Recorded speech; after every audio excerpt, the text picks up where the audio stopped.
Ladies and gentlemen, we are live. We are live and back at it again, folks. It's a Feel Good Friday. We got 3 hours of WWE Smackdown tonight. It's going to be a fun one. We got lots to talk about, lots to get into, so much to go over, so much happening in the wrestling world. But me and this pretty face got you for the next few, folks. So strap in, strap on, grab your snacks, grab your Feel Good, and let's go.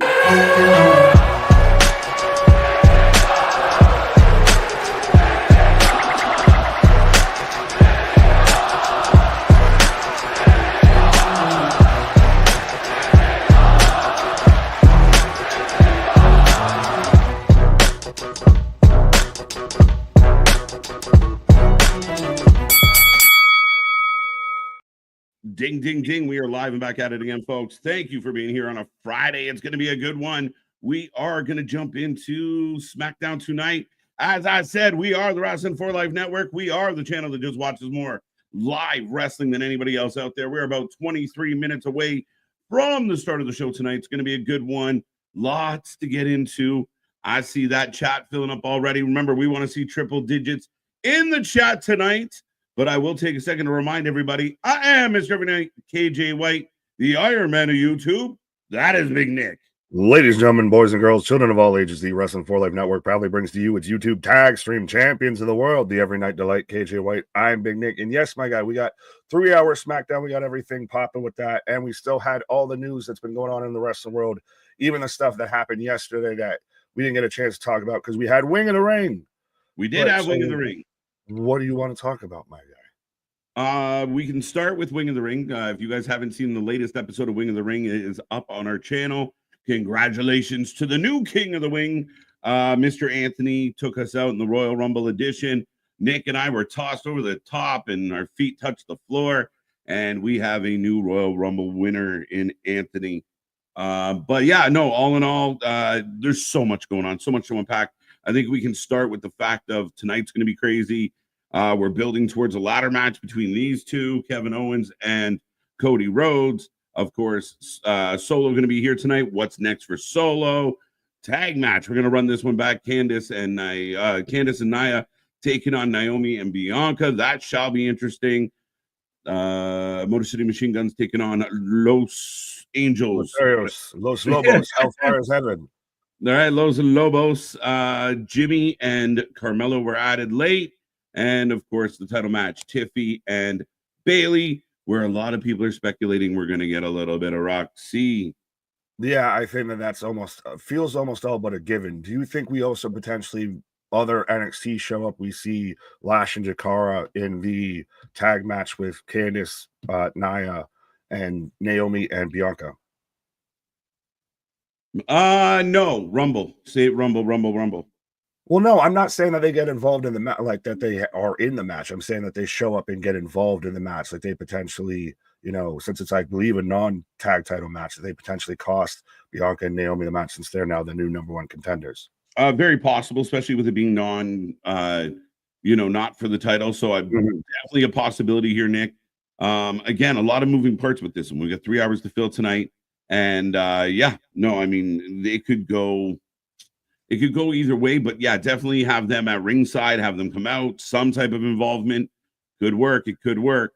Right. But you mentioned Roxanne. Obviously, her and Bailey had the confrontation on Tuesday on NXT. Are you set that she shows up tonight and costs Bailey the title? No, I think the writing's on the wall with this one. I think it makes sense. I think this is what they're trying to do.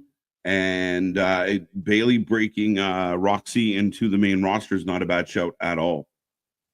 Yeah, I think that 100%. Sorry, I asked you if you were going with it, and you said no, and then agreed with it. So, but yeah, I think it 100%. It's the way to easily fast track her, and I think it'll be a nice little smooth transition. Yeah, I mean, again, we've been speculating for a long time about what we're going to do with her. Is she going to come up to the main roster? She's going to stay down. She's going to continue to kind of be on the role that she was on. So, yeah, I think Bailey's the perfect little gatekeeper to kind of introduce her to this world. And, yeah, I'm all for it. I'm definitely all for it. It seems like it makes more sense than if Bailey was to go to NXT and have a match with her in NXT. You could do both. Yeah, I mean, and NXT would be a good show for it. Maybe Vengeance Day, Roxanne versus Bailey. You keep her kind of, her actual transition to the main roster happens at Rumble, perhaps.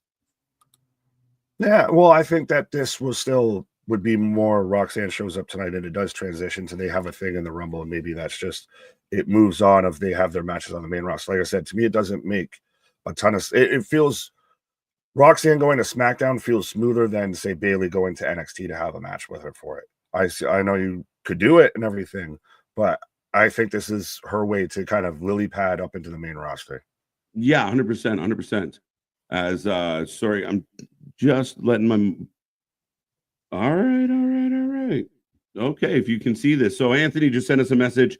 For those who don't know, and you're already here, so but there's Anthony popping up. You all can see this message. The Twitch stream looks perfect. So there you go. Anthony letting the cat out of the bag, and I love it. But we are officially live on YouTube and Twitch right now. Still trying to figure out this Twitch thing, but hey, here we go. Yeah, we're out here twitching, folks. We're out here twitching. Big things popping, little things stopping up to something season never sleeps. But speaking of, well, kind of fitting, I guess, of how expanding, tying other things in and everything, we haven't talked about the partnership that's been officially agreed upon, the multi-year partnership between TNA and WWE. Your thoughts, sir? Yeah, huge news. And I think it's a great place to kind of start. And I know I see this chat filling up and I appreciate it. We are going to do roll call momentarily, but this is big. This is kind of a nice thing, right?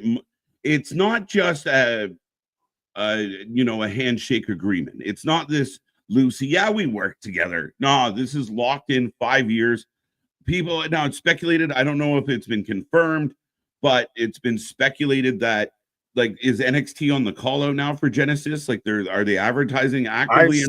I've seen it to where it has. I didn't trust it. That's all. TNA Genesis, and then it had TNA and like or NXT in the center of it. It very much seems like this is a partnership between still WWE, but mostly NXT and TNA. Might be a way to branch people out of, say, if you have kind of run your course, we're not going to put you back in NXT. You can go do a little bit of a run in TNA, and maybe we also kind of bring over some TNA people. Like I know Jordan Grace put out there of Ultimate X happening at WrestleMania, and I kind of really dig it. Yeah, I mean, she put that out. That's so random for her to put that out there in the sense of like, are we really going that route now? And she was so confident about it. You're like, yeah, me, okay. Why would that not be the thing? So, yeah, absolutely. I mean, Ultimate X at WrestleMania, dude, strap in and strap on.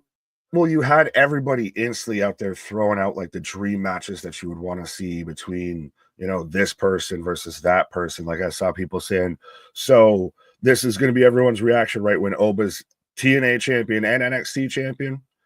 But you've got so many different possibilities that could pop up with this now. And like you said, it's now actually signed to paper. It's not just kind of, well, we're kind of in a working arrangement here to where Joe Hendry might pop up here, Jordan Grace might pop up there. Maybe you can get AJ if he's healthy, all that. Yeah, I mean, again, I think it opens a lot of doors. I mean, we even talked about the idea of certain people. Like, I think I saw, what's our buddy? I need more than just our buddy. We got lots of buddies. Wrestling Revolver dude. Tasmania, Macklin, the Havoc's. Why? Oh, Sammy Callahan. Sammy Callahan. I saw him like putting a thing out about like this is good. Like, I mean, will we get a taste of certain wrestlers like a Sammy Callahan who's been in TNA for a long time?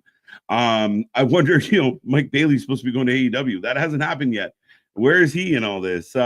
We've already talked about the possibility of Josh Alexander. Can we get the North reuniting? What will what will TNA get out of it?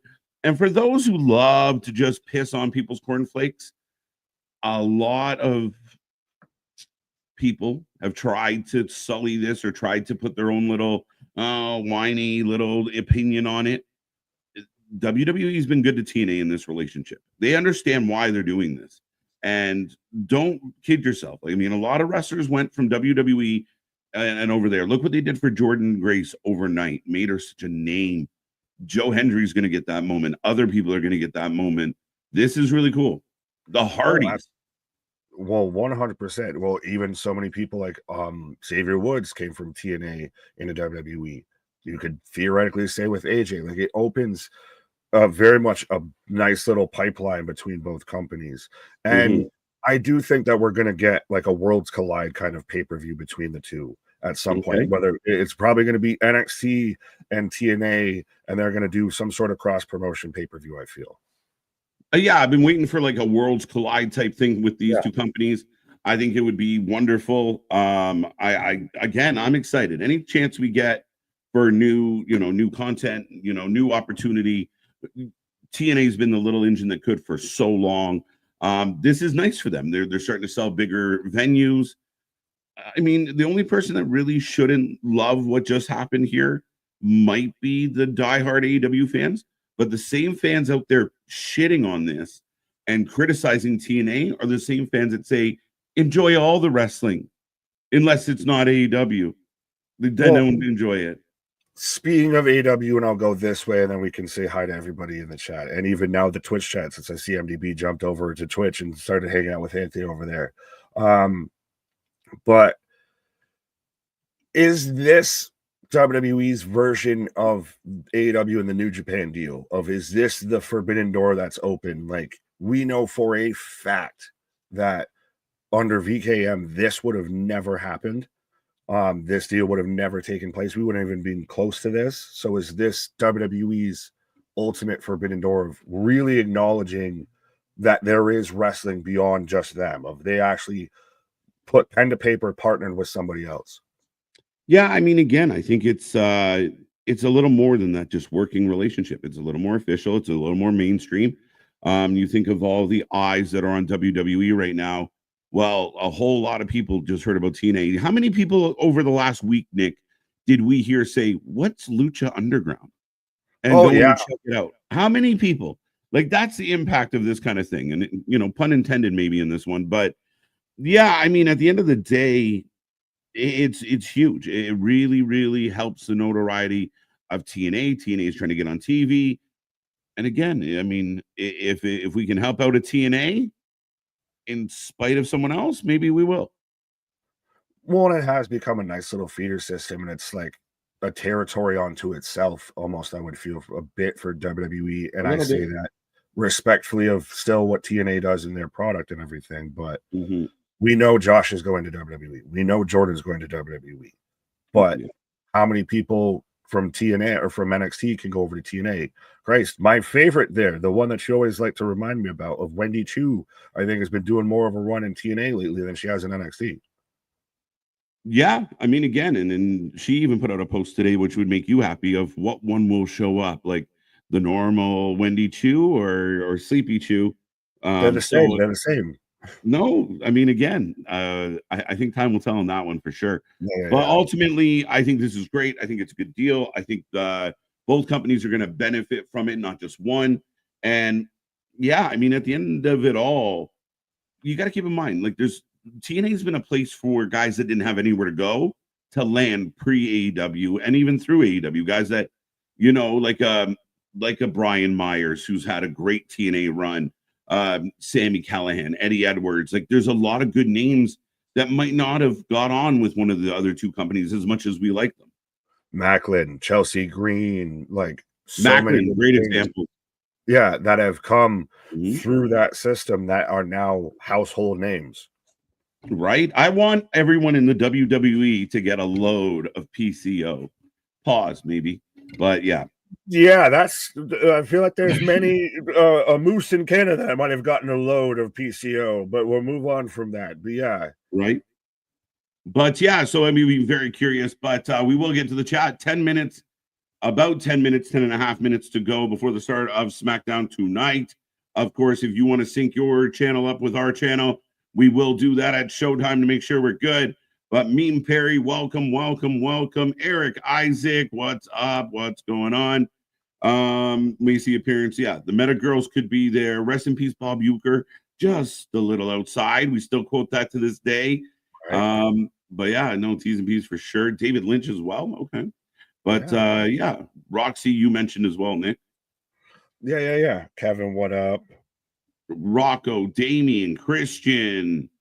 What's up, everyone? Before we begin the chat, our T's and P's go out, Hall of Famer. Yeah. The big choke. Right. What big MCMG fan? I had no clue they were who they were before. Yeah, good point, Joe Exotic. Well, and that goes vice versa now of how many people you mentioned with like Lucha Underground, of how many people now that Penta showed up. I've seen more Lucha Underground on my goddamn Twitter feed than I have, I think, since the app was invented. Now because the Penta showed up on Raw. And now how many people are going to discover TNA because of this deal with WWE? Yeah, 100%. And like I said, we just saw it with Lucha Underground. You see it with the likes of MCMG. That's where people were like, I can't believe you take someone who's been in the business this long and put him in NXT. People don't know him. Like, we know him. Doesn't mean everyone knows. Right. Stop little bit. Will I be able to watch on the stream? No, we are not allowed to show the show. But we will definitely keep you involved with everything that's going on and be your alternative commentary all the way through the show tonight. But I could see Roxanne Cost Bailey. That sounds perfect. Right. MDB, Friday Night Knee Pads. MDP popping in and out from here and Twitch. Christian, good to see you. Got you already. MDB, Quadarius, Scott Rizzo, got you. Big Dog, what's up? Saw your picture of your puppies today. Pause on that. Whoa. What's up, Ronnie? How you doing? Anthony, checking out SmackDown. Let's go. Gave you a like, Ronnie. We always appreciate that. We do. Odds, welcome back. Byron, welcome back. Paul, the IWC needs to leave Jada Parker alone. What are they doing to Jada Parker? You can have that. Not even what I'm mad at. We're going to just move on from that because from what I've seen, it's a lot of hearsay and a lot of things we don't need to get into. Interesting. Los Burritos. That's what I had for dinner. It's good too. The final Raw before Royal Rumble is in Georgia. There you go, Byron. No, I think that's probably attached to another comment because I'm like, we're watching SmackDown and he's talking about the final Raw before the Rumble in Georgia. I think he's just letting the Rumble is not in Georgia. The Rumble's in Indiana. The final Raw is in Georgia before the Rumble. Oh, I'm glad you deciphered that because I didn't figure that out. Goldberg sighting at Raw in Georgia on Monday. A lot of people are talking about Monday and potentially Goldberg being in the building. I think this is more and more becoming a possibility. I don't like it, but I kind of think it might happen just because you got The Rock, you got Cena, you got Goldberg. You're just bringing out all the clickbait, like all the overtures to fill this show. No, but he can buy a ticket. He can buy a ticket and be there. But yeah, I don't need Goldberg right now in 2025. I don't need him, but I think we're gonna get him. Maybe if he shows up and they just do a thing with him, okay, you can have that. Right. If he's in like the Rumble or something, I didn't need that in 2024, 2023, 2022. I damn sure don't need that in 2025. I don't want it. I'm not exactly hoping for it, but I definitely think we're getting it. All right, Gunther, Goldberg, but then you have to be like, Gunther's going over, bro. We don't want to hear shit. Oh no, I don't. I know no match. You just get shown. Oh, you're gonna get a match. No, you can't do that. No, I'm telling you, we're getting it. I don't want it. I don't want it either. Anybody is like Lesnar as champion. He only shows up on certain dates. Anthony, there you go. Part-time king here. Yeah, Boston's his advocate. Boston's his wise man. Bailey to NXT for what? She is too much of a main header. I mean, her doing a stint, like a rundown with Roxanne's not a terrible show, but I think it's to bring Roxanne up. Yeah, like I could see it happening, but I think the other way is a lot easier. Mm-hmm. What's up, Sapid? What's up, Vance? How you doing? Dun dun dun. Christian, we got you. Rocco, Sapid. Denisha's back in the house. OG Dale, Mickey James, and Charlotte Flair were backstage at NXT. Yes, I saw some pictures. That's pretty cool. I still need to apologize to Mickey James after last night and everything. For those who didn't see, I pulled the greatest wide right of wide right. I lived up to my Buffalo Bills fandom where Anthony was trying to alley and oop me a question, and I just fumbled it out of it. Right, craziness. I feel like Winnie Chu should be promoted more. She is great draw, but get away from the possessed goth look, please. I'm with you, Oh, Cherokee. I will give you that, Cherokee. I'm not gonna lie. You had me in the first half of I was tuning out, but there's if she could just be something besides just sleepy doopy doopy poopy chew. Yeah, I mean, again, I think she's a talented woman. To see what she will do outside of the face paint will be interesting if they do it. Feaster fired at WrestleMania. Maybe that'd be fun. Let's go. Ooh. This is good for TNA. Watch the Tommy Dreamer interview. Yeah, absolutely. A lot of people have gone on and talked a lot about it. Bully Ray's had some really strong opinions, not just about TNA, but about the whole wrestling world right now. AEW, Penta. Like, I mean, a lot of people are kind of figuring this out now. Right. Scott Namor was AEW on Wednesday. I did hear that reported. I mean, maybe that's the, the WWE got TNA. We're gonna sign Scott. We got Scotty. We got Scotty. That's all that matters. Well, I mean, they did. He does have Maple Leaf Pro Wrestling, which had arguably its best match that it had was Takeshita versus Ricochet, two AEW guys. Right. That's not outside the realm. It might help steer the ship right. Yeah, it could. It could definitely do that. I mean, you're not wrong at all in the regard of the idea that it could find its way into a relationship. Why not? But Tony's very emotional, very reactive, and I could see him definitely doing something like that. Yeah, and is it interesting that it always seems like AEW needs to bring people in to hopefully try and right this ship, but WWE's doing it of like, we got so much money. Here, you have some money too. You come over here, you got some money. It's smart. I mean, again, you see what they're doing. Then they started working with the independents. They've already been working the NIL program. There really are they're not helping AEW. We'll put it that way.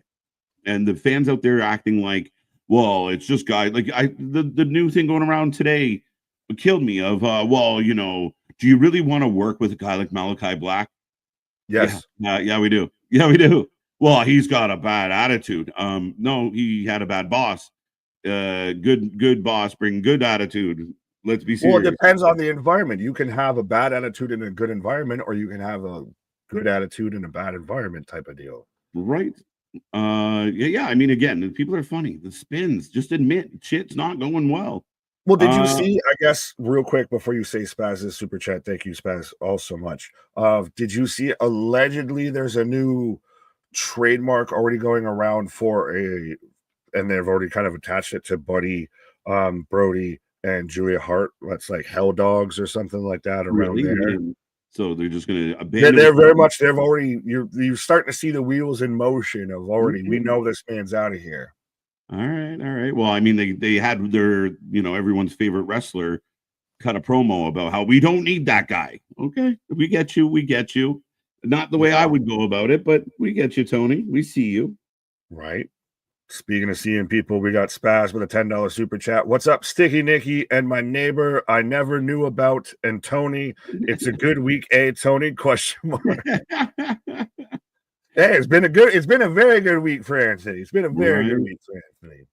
I need Chelsea to make all challengers face a gauntlet before getting a title shot. Call it the Green Mile. Nice. I like it. That's a clever joke. Good to see you, Kyle Spaz. We got you. Thank you again for that super chat as always. Craig's with us as I'm 1 minute away from showtime. Word. What's up, Vance? I think we got you. Mega, always a pleasure. Emo, hello. Cold warning. We're getting some snow. No cold, not super cold. I think we're getting a little bit, but yeah, I haven't heard too much.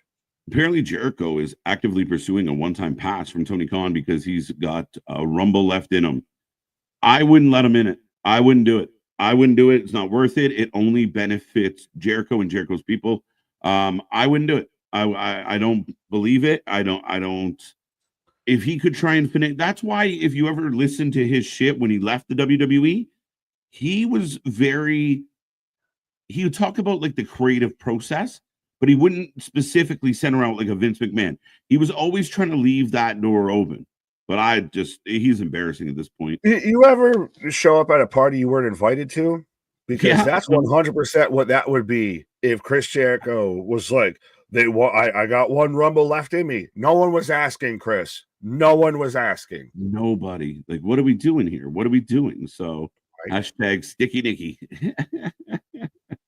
Sticky Nicky. Whoa, no. That's not going to stick, pause. But ladies and gentlemen, SmackDown is about to go live. We got 108 people here. Be a friend, tell a friend. Let's see if we get it to 150 tonight. And Nick, I got then. Let me know when you get to now. Bum, bum, bum, bum, bum, bum, bum, bum, bum, bum, bum, bum. You can play along at home now. There we go. We will be here forever. We got some big streams coming up. It was going to feel like forever. Yeah, but together, ladies and gentlemen, we are in simpatico. There you go. How are we going to start SmackDown tonight? What's going to be on the show? Well, we give you a rundown of some of the things that are going to be on the show. How about the story, Nick, real quick, as we're kicking this one off? SmackDown going back to 2 hours in May or June. What? Hallelujah. Yeah, I think we've talked about that again before. I think, it's so weird. I want to know the explanation on it.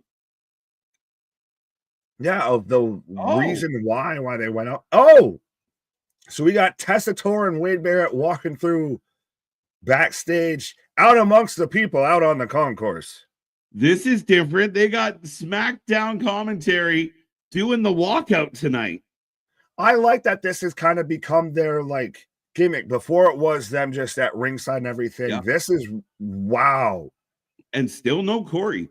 I'm very curious about the team of Wade and Tessatori. It might be a little too dry. We'll see. Fair enough. It might lack a little flair. You know what I mean? That's not a bad shout at all. But there's still, we can talk about the Corey thing when we get to a commercial, because it's coming more of like, I think it's more of a shoot, brother. Yeah. But do you think that is a subtle flex of them showing the announcers walk out amongst the people, of like a subtle flex of, look at how many people we have. We can have our announce team walk out and just people filing in, people on this side, people on that side.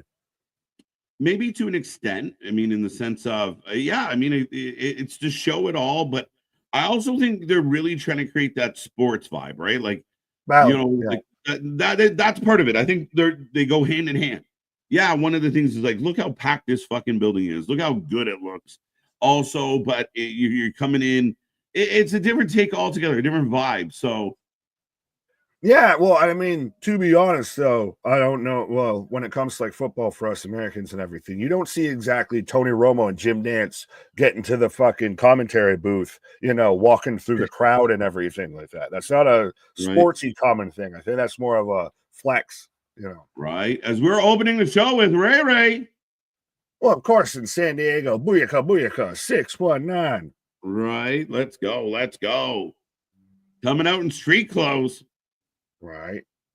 I saw people throwing shade at Mysterio this week because he did that interview where like in the Netflix commercial, instead of the commercial on Netflix, we got a little Ray, and he made the comments of like, I always felt like WWE was Penta's home, and people were like, then why'd you wrestle him elsewhere? And oh yeah, of course you'd say that. You say that about all guys that wear masks. Like, what are we doing? What do you want him to say? This isn't other promotions where they can just shoot off the hip there, Gunslinger. Like, I'm sorry, where you work, you may not like where you work, but guess what? If somebody puts a fucking microphone and your job's there, you gotta make sure you talk good about it. It is what it is. Like, what else do you want him to say? Right. Yeah, no, I mean, it's exactly what you expect, right? Like, no, horrible signing. I hate the guy. He's here just to take my spot. He's going to sell more masks than me. I wish they would have let me pass on my lineage to my son, but instead they made him a chicken tender slut. All of that. As Ray going to open the show with a mic. 2 hours is a good thing. I agree. Isn't here on Raw? What? Isn't he a Raw superstar? Yes.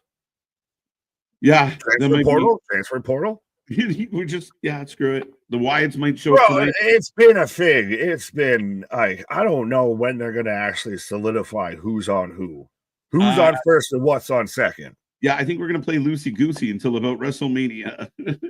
That's a fucking long time, my guy. Right, just roll with it. That's right. Why I need gravel. MDB letting us know I'm watching y'all on Twitch, but comment on YouTube. What a trip! Ooh, Triple H. Let's go.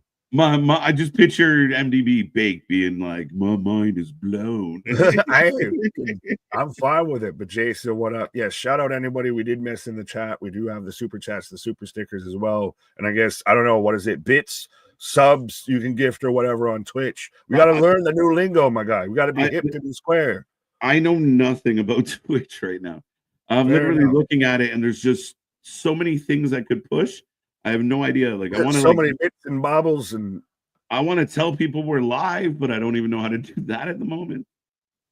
One of us will take a pause. Anthony, you're there. Figure it out. Anthony, Jules Jules KC, Joe and Wade walk to open. Okay. Yeah. Okay. Right. He requested to be out here tonight. Yeah, hometown, San Diego. So Rey Mysterio entering the Royal Rumble. Hey, well, so again, it's still stacked into the extent of that's still Rey Mysterio. He may not be a guy that you think is going to win a world title in 2025, but he's Rey Mysterio. Well, he could definitely give you the threat of, oh my God, he's actually going to do it. Like he always has that in him of like, uh-oh, really? No. Right. I just want to see Randy Orton. You see things. Well, go ahead. So I was just going to say Cody Rhodes, Randy Orton, Mysterio. Yeah, are the only three. So Randy Orton is the closest, Rey Mysterio second, and Cody third. All have a shot at beating Chris Jericho out of the cumulative Royal Rumble time this year. Fair enough. There you go. So so go and watch Wing of the Ring. Now before again, much like the hashtag Jericho Hogan match, go and get all your Jericho content off of this channel because it might be gone sooner rather than later. It might be invalid after a certain date. One of the only two people to win from the number 2 spot, Nick. Yeah, god damn it. I think it's you're remembering questions from last night. Roddy is saying, did Ray have an allergic reaction? Yeah, he's either that mask is constricting his cranium or he's on the good. Right. Easy big. I know Twitch. Well, help us. Not that kind of Twitch, bro. Yeah, Jordan Smith. I like Rey Mysterio since WCW. Those were the days. Yeah, man. He had some bangers in WCW. I mean, people kind of sleep on what he did in ECW. It wasn't a ton of stuff, but it did break him in. Everybody's favorite. KO entering the Rumble now? Has to be. Well, no, he's in a match. I forgot. Sorry. Right. Well, no, I mean, there's been people. I had questions to where there's been people that have wrestled and been in the Rumble on the same night. Becky was a big one. Remember Becky lost and was all depressed when she was on her come up and then ended up getting in because Lana got hurt. I need this Kevin Owens shirt tomorrow, like yesterday, of the son of a Canadian. Yeah. The son of a Canadian security system technician. Yes. Listen, Kale's been killing the fucking t-shirts. He wore Dusty, he wore Gold Dust. He's like the little funny sayings. They're wicked, man. He's killing it. He's got the people on his side of people very much believe Kevin is right. Right. 316 out there. Well, that was when Ray came out, but I thought it was funny. Here comes Deadbeat Dad. Yeah. This fucking guy. Right? Larry, what up? Craig, what up? Excuse me. Wrestle Proud. Everybody popping for KO. Craig Milner, power, let them fold now. What? Well, and he's still coming out too with the Winged Eagle belt. Like this whole image of Kevin Owens, it just, yes, all of the yes. Mm-hmm. This is a guy that I truly want to be world champion. Like if he was world champion, if he beat Cody, I was cheering for it. If he was to beat Cody, I'd be fine. He just mentioned Stone Cold Steve Austin. And I know he's done the stunner and everything like that. You said it. Yeah, is he a bit, closer to being more of that kind of vibe and everything? Like he feels like he's not wrong. Like you believe he could beat the fuck out of anybody there. He's what Samoa Joe used to be. You believe he could beat the fuck out of anybody there, and he's got mic skills that can back it up. And he's and again, it's not he's willing to do anything to anybody always. Like it just blows my mind. But like he's become Canadian Austin. Yeah. He wants to have a one-on-one match with Ray. But I like that, like, you even know everything that he's saying is just lined with bullshit and sarcasm and this and that.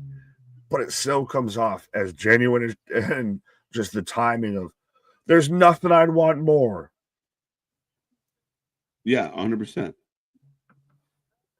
The Canadian Dream, son of security technician. That's so fun. That shirt yesterday. Mm-hmm. Stone Cold Canada, dry ginger ale. Samoa Joe over Canadian Kevin. I could still, I'll give you that, but I still think it's conversation. 2025?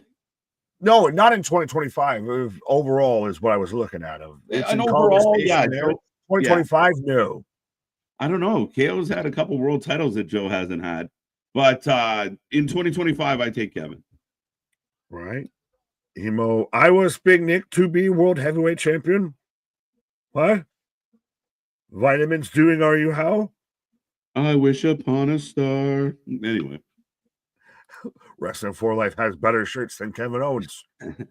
Go get your shirts today, folks. Right. When we get to a commercial break, maybe we'll run a brought to you by us. Yeah. Hashtag self-sponsored. Hashtag not sponsored. Hashtag self-sponsored. Right. I am the champion. This is the champion. This is KJ when he shows up to the next swing of the ring. I am the champion. You see this? This is the champion. This is me like 6 times every Wednesday. There's like, this is when I just snap. Well, that's why I sent to the group chat is somebody's been doing like everybody just like all the the matches for the Rumble bald, and it was Cody and KO bald, and I was like, it's KJ. Right. Oh, swings the bell, Ray throwing punches. We're set up for the 619. Oh. And KO rolls out, taking his belt with him. The real champ. Could you have made that look more obvious? The man had been like, he fell into the ropes and then just turned and just was looking away. Of like, any minute now, he should be coming. The real champ. Owens is right. That has very much though gotten over. Like, that's the thing is WWE has managed to do what I feel AEW kind of did in 2023 of their heels felt justified. Yep. Now in WWE doing it like Drew's felt justified. Kevin feels justified. Everybody's go ahead. No. Sorry. You finished that thought. But no, all those heels have seemed justified. What in the Laffy Taffy is going on with this promo? So apparently the girls haven't heard anything from Jade. No Jade update. You know what that means? Now, I don't. Again, we're getting into merch talk and everything like that. Have you seen the new shirts that WWE's put out for Bianca? They very much No. give off the vibe of like just heel energy. Okay. Like, Okay. they're really good. They're honestly really good. But they give off very much heel energy vibes. But I don't know. I still Naomi's to me like the super sneaky, like you never expected me all along. Right. That's interesting. That's interesting. High heel energy, that is. So Right. we're going right into the women's tag match. Now, we're wasting no time. should Nia Jax be more pissed at Tiffany versus dealing with the tag titles right now? That's where I would be mad at. She came out again, I think, because Tiffany's got something else to deal with. I think they've pivoted well. If Nia brought up on Monday, Tiffy thinks she's having her time, but I'll see her. But it's keeping her busy. She's going to be in the Rumble. This will be interesting. I think this is more about Bianca and Naomi for me right now. And I get that, but still, I'm a bit if I'm Nia as we go into commercial break for WrestleMania 41. But if I'm Nia, I should want to try and get my belt back. Like, fuck off, Bailey. Like, why are you having a match before me? She cashed in on me. She was in that match though. Bailey get the W. That's the way she cashed in on me. If I'm Nia, why? Oh, Bailey won the Fatal 4-Way to get this title shot. She's in like Flynn. Tough titty, said the kitty. Whoa. But we are on commercial break, folks. I see this chat blowing up. We can get more people in here. Be a friend, tell a friend, take our link, share it. As we've been experimenting with tonight a little bit, we are also on Twitch right now. So check us out there too. Give us some love. But the night rolls on. We keep telling everybody we got so much more coming your way, and we got more tricks up our sleeve, and we sure do. Right. Mr. Quake, what up? Al Snow, I'm not gonna say it. Ray versus Kevin. Wow, would be a great match. Yeah, I'm in. I think we're gonna get that tonight. Think they throw it in? Well, and again, 3 hours. Yeah, well, they advertise what they advertise for a SmackDown would fit the 2-hour SmackDowns. Don't fit the 3 hours. Well, and again, WWE, even with Raw now, they still don't. I would say since Netflix, the last 2 weeks, a little more. But Triple H is infamous for not advertising the shit. Like, tune in if you want to know. Like, it is really funny that way. Well, they'll give you enough of, even if it's a segment, a moment. It's not even, doesn't exactly have to be a match, but they'll give you enough to bait the hook. Yep. And then tune in. You don't know when it's going to happen, but tune in. Punk's here, Seth's here, couple matches. Tune in for the rest of it. All right. Okay. Shit's going to be crazy. You better watch. Yes. Yes. Damien, congratulations to Christopher Daniels on retirement after he has the match with Hangman on Saturday. So quote the SRS. Yeah, is this true? This came out of left field. It is rightful reporting, so again, take it with what you will. As Jose over there on the Twitch too as well. So we got all the peoples. But yeah, the only person I saw saying it was SRS and Fightful. I mean, it would make sense to me. I don't know where you've been here every Wednesday. How did we get to Adam Page versus Christopher Daniels Texas Death Match? Yeah, again, a quick turnaround. They had a quick interaction one time, and next thing you know, both there you are. So yeah, I mean, for my money, it's a little bit quick. And if it's Christopher Daniels' final match, why is it a Texas Death Match? I don't get that at all. Why is it going that route? And why is it happening so quick? You couldn't do it on a Dynamite, with some build at least to it. But what I read was, even if this is his retirement, he's still in the company. He's still working backstage. Blah blah blah blah blah blah. Yeah, he's been so impactful. He's faking retirement so he can go back to TNA. Is this just a year of everyone's retirement year? Cena, Jarrett, now Daniel, everybody's and I've got to ask you, because I watched it before we went live tonight and everything.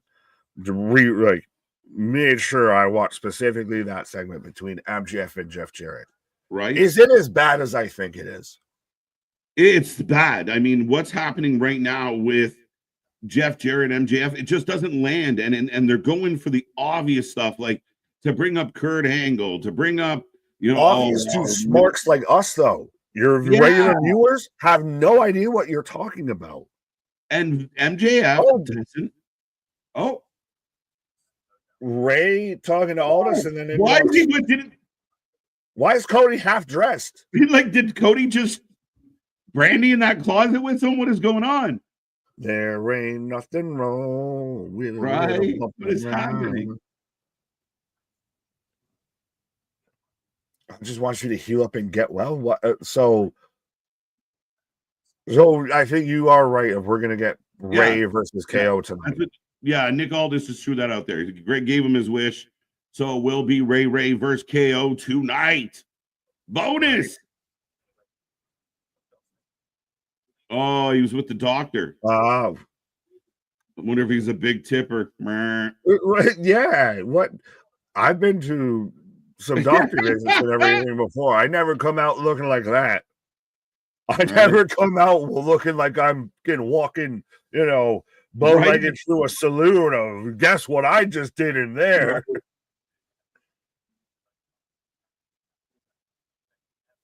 Christopher Cox, Viking fans rooting for the Lions. Well, make sure you hear Sunday, folks, because you might see me melt down on multiple levels, because we're going to have TNA Genesis, GCW versus the World, and then on top of that, I'm going to be watching the Bills versus the Ravens.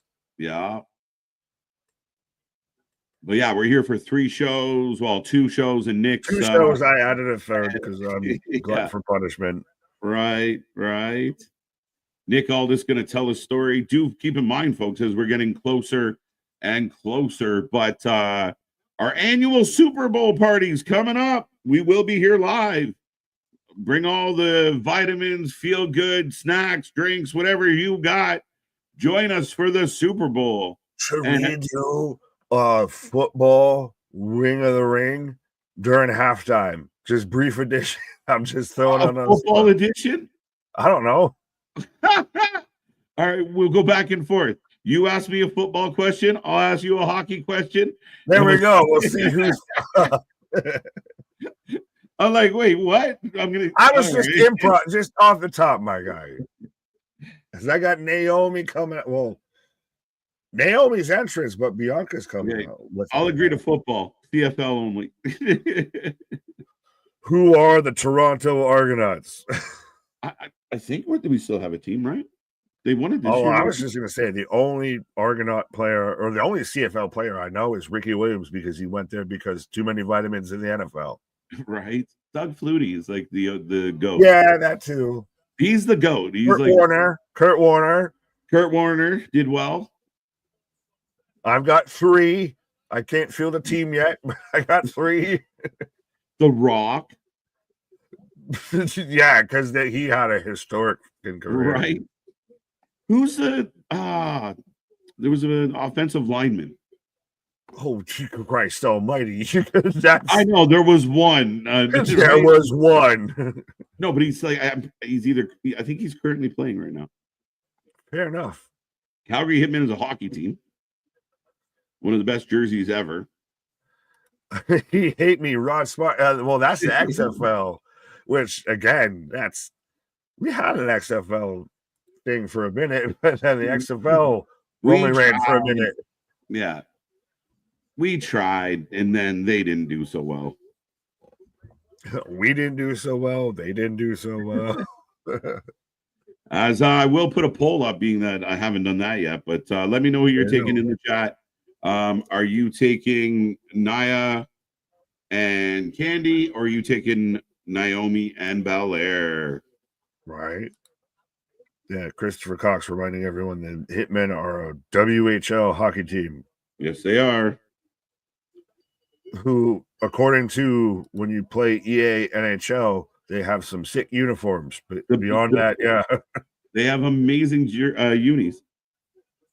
But folks, let us know who you're taking when they're taking Bianca and Naomi, you're taking Candice and Nia. Wow, everyone's now into, we've got half of them. I was like, some of them are all into football and hockey chats now. Bianca and Naomi, Destiny's Child for the win. Neon and Bianca win. Okay, Mega. Yeah, I feel like Destiny's Child lost their Beyonce. Oh, big shoulder block. Shit up on the hood of a car? Yeah, true. Jay-Z did it. No, I'm just kidding. Accusations. What? Blue Bear, what up? Alexis. Evening. BS Christian, this is Detroit year finally. I would still love to see Bills to Lions Super Bowl. But yeah. Bills Lions Super Bowl. It's gonna be fun sitting here cheering for the Lions. That's fine. I just want to be I just want the Bills in the Super Bowl. I don't even care at this point if they win, of just to be on stream and actually watching in game. Let's go. Right. Big drop kick. Belair's on fire. Candy gets her foot up though. All right. The Saskatchewan Rough Riders. Yeah. Saskatchewan Rough Riders. There's only 8 teams in the league, and at one point, 2 of them are Rough Riders. Figure that out. As Bianca hucking Candice into Nia on the outside as we cut quickly to commercial break. Yes, we do. Folks, we are rolling. We're on commercial. Again, we are live on Twitch, and we are live on YouTube. Rocking and rolling through the night. Oh, I didn't get commercial. Well, then you let us know what's happening. I got commercial. You get commercial? I got commercial. Okay. It's still on Netflix for you, right? Yeah, but it's been odd.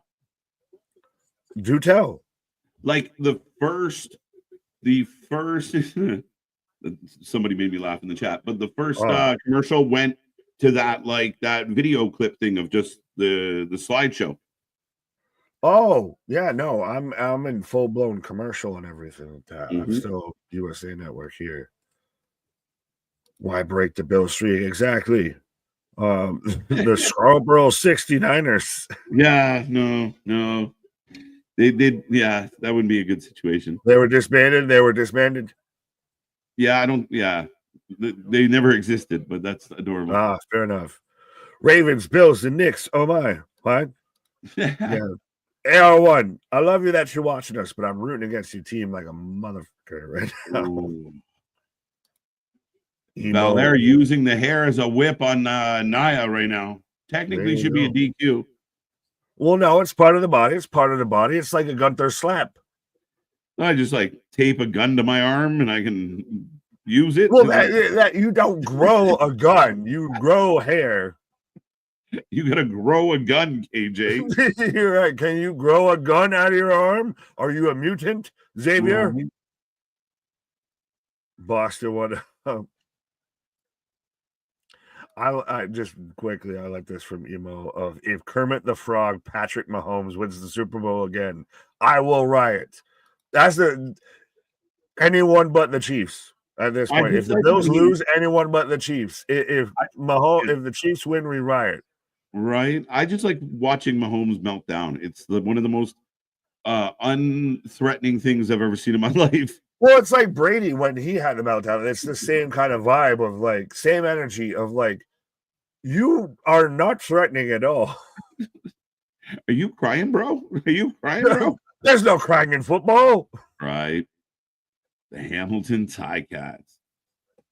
Yeah, no support from me, but they have a CFL team. Well, Toronto. No, I don't. I don't even know how the season went this year. Don't pay attention to it at all.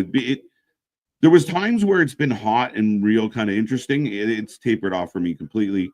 Hamilton, Saskatchewan have huge followings. Like the green people out there in -40 weather, they're like your cheeseheads. Like that's kind of what the Saskatoony people are.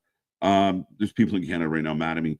Yeah, there's some CFL fans. Every once in a while, I go to a game because it's cheap. You don't have a Argos Mafia or anything like that? No, not really. The Argos can't draw flies in Toronto.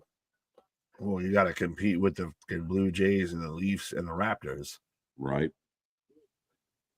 All right.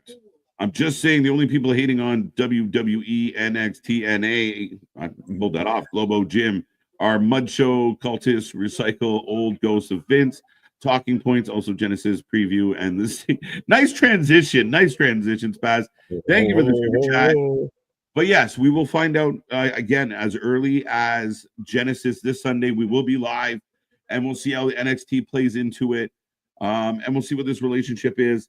I think a lot of people do that, is they can't let go of the past. I think Anthony on this channel, went on a bit of a rant one time about Nia, and same thing. It's just once upon a time they did some stuff, so you can never forgive or forget that they did some stuff. This isn't the Vince McMahon era. Things have changed immensely.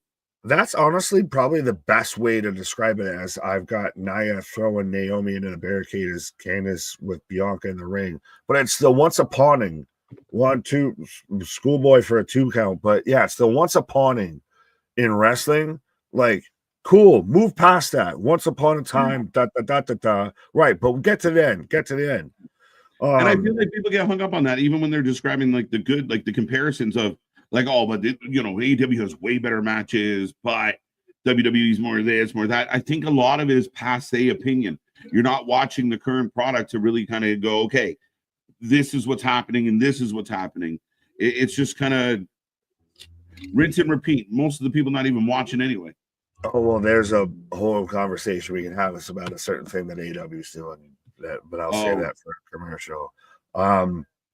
But yes, also, by the way, since Spaz mentioned his Genesis prediction show, we will have a prediction show going up with Anthony and a special guest, TBD, out there on Saturday as well. So 100% make sure you be on the lookout for that. That's how you make sure you hit that bell notification, all of that. So anytime we're popping up on anything, because you never know when wrestling may kick off. Right, 100%. And go check it out. The best person in the business covering TNA will go live, or will be up on the channel tomorrow. Special guests will be joining them, and they will break down.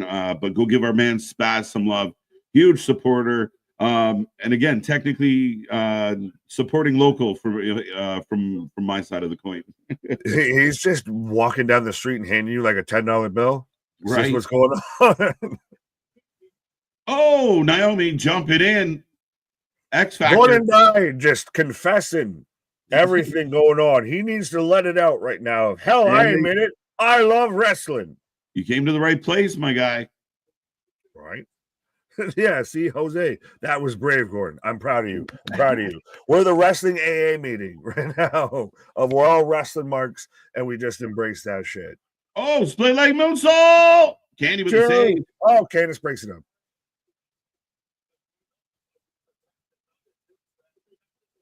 Oh, step up in security. How do we play? Emo, you know how we play for the belt. Come on now. Pause. Oh, Samoa drop from Nia. Hi, I'm Big Dog, and I'm a wrestleholic. You gotta say wrestleholic. Right. Does anyone else want to share? Yes. So we have a 2-day-old pot of coffee in the corner with some styrofoam cups. Yeah. Let's all just talk about how much we love wrestling. Oh, Santon.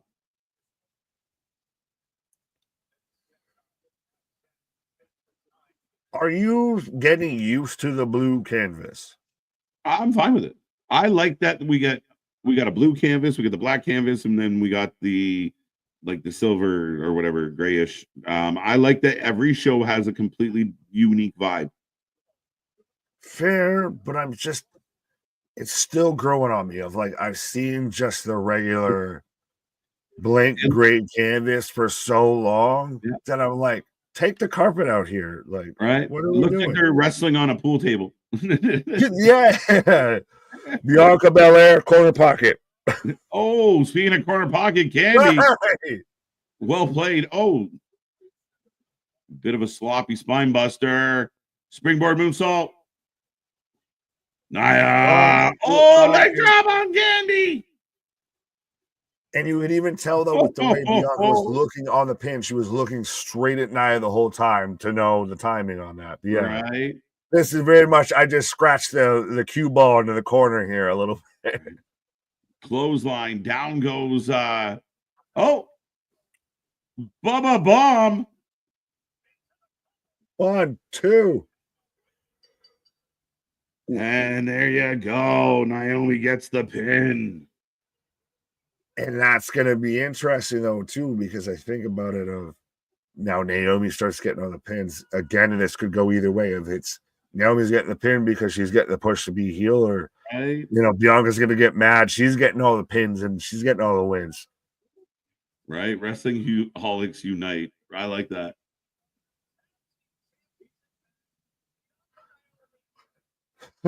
Should we just now that's going to be the new merch of Wrestleholics, and it's just a styrofoam coffee cup underneath it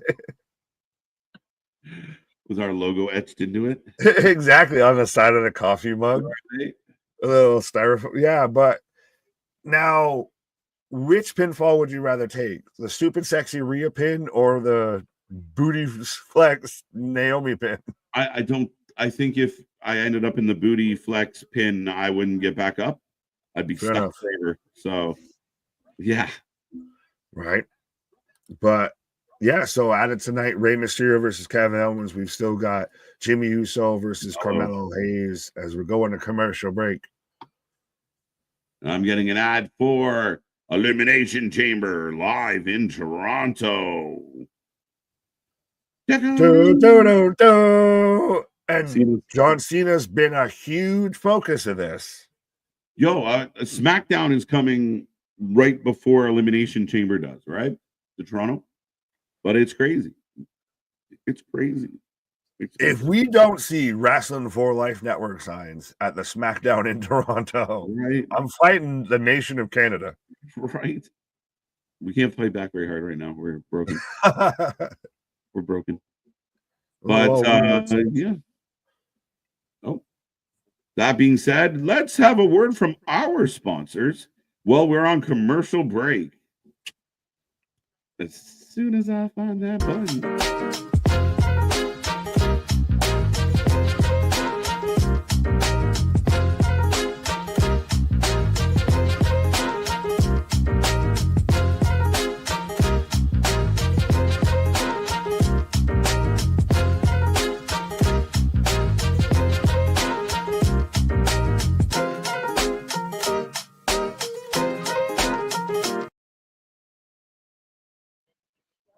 Oh, I was not expecting you to pop off there, but yes, 100%. As I guess KJ's taking a pause for the cause, but yes, 100%, folks. We got the merch store. We got now even the Twitch. We got the YouTube. We got the Discord. We got anything and everything when it comes to your pro wrestling needs. We're one of, if not the only few, I would say, that's out there that can say we're self-funded, self-made, all of that, and our shit is real, our shit is raw, our shit is all authentic. But yeah, 100%. Go and get your merch today, 100%. Yeah, MDB, we got it all. Got an idea for a shirt, For Life Battalion. That's the For Life Army, my God. Just get that camo hoodie. Yeah, 100%. And again, trust me, we're always popping off with new stuff, with new ideas and everything. So 100%. Often imitated, never replicated, never duplicated. Our shit is real, our shit is raw, our shit is all authentic. We're talking about that wrestling. You want to put that For Life with. So make sure you hit that like, share, subscribe. I guess anyone, the Twitch, I don't know, the bits, bottles, gifted subs, everything. I want to be out there challenging Kai Snap. Yeah, 100%. Appreciate everybody watching SmackDown with us right now. Of 100% of this new, even with SmackDown going to 3 hours now, it's very much still at least kind of upped its game a bit, I will say. WWE as a whole has upped its game. We need a Wrestling for Life Championship belt. Boston, let's talk. Well, there has been a discussion. Well, we do have the prediction championship, which I believe will be on the line on Sunday for Genesis. There we go. Yes, and we also will be watching the GCW versus the World as well. But yes, the prediction title will be on the line and everything like that. But absolutely, yeah. Me and KJ have talked about, getting the little custom belts and everything like that. But we got a couple belt people in the chat. I know Anthony's a belt guy and everything. Maybe we didn't make that a thing.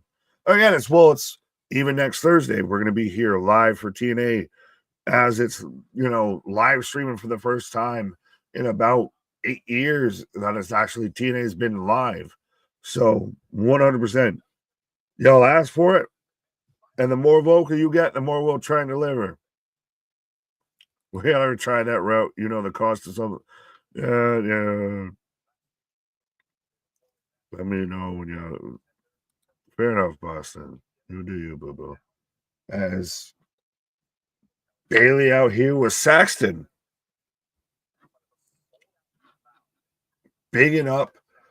I like this. So they're bigging up. I thought Bailey was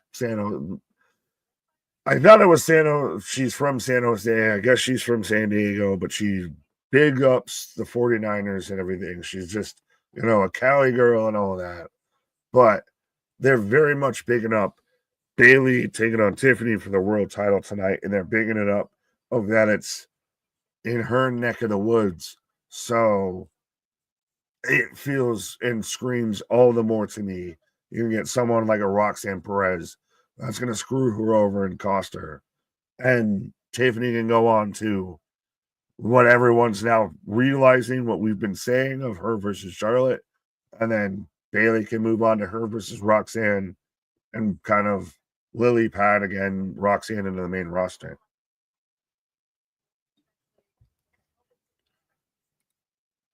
Saxon looking sharp in the SmackDown blue. There you go. I'm a fan of wrestling, damn it.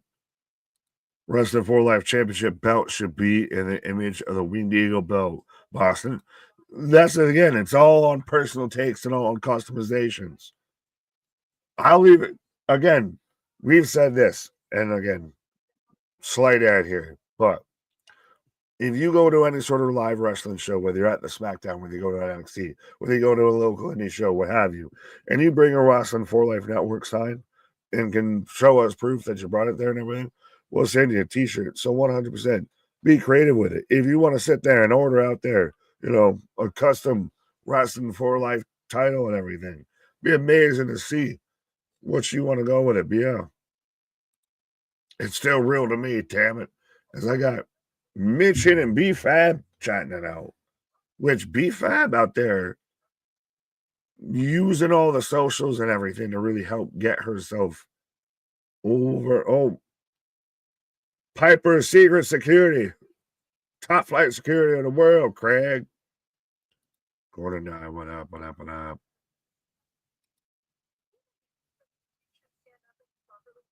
Oh, Chelsea out here with me. Don't you should probably congratulate me. B5 is looking good tonight. I like that. Well, hey, B5 is like head and shoulders taller than everybody in this segment. But this works of you're drip feeding B5 into the US title picture with this.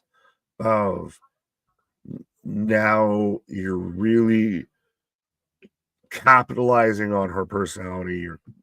She's in the moment and everything. Like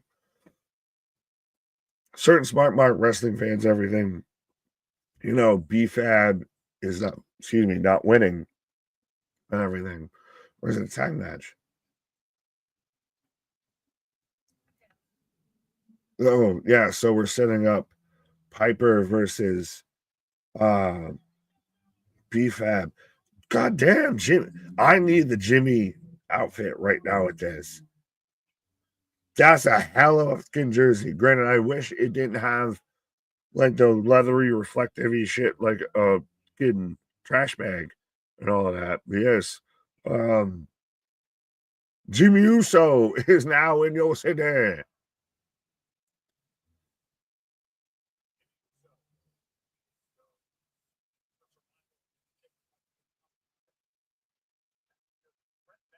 As they do the whole follow through with Jimmy backstage, but let's go. So we got Jimmy Uso taking on Carmelo Hayes right now, and Jimmy Uso out here with, again, I kind of need that fit.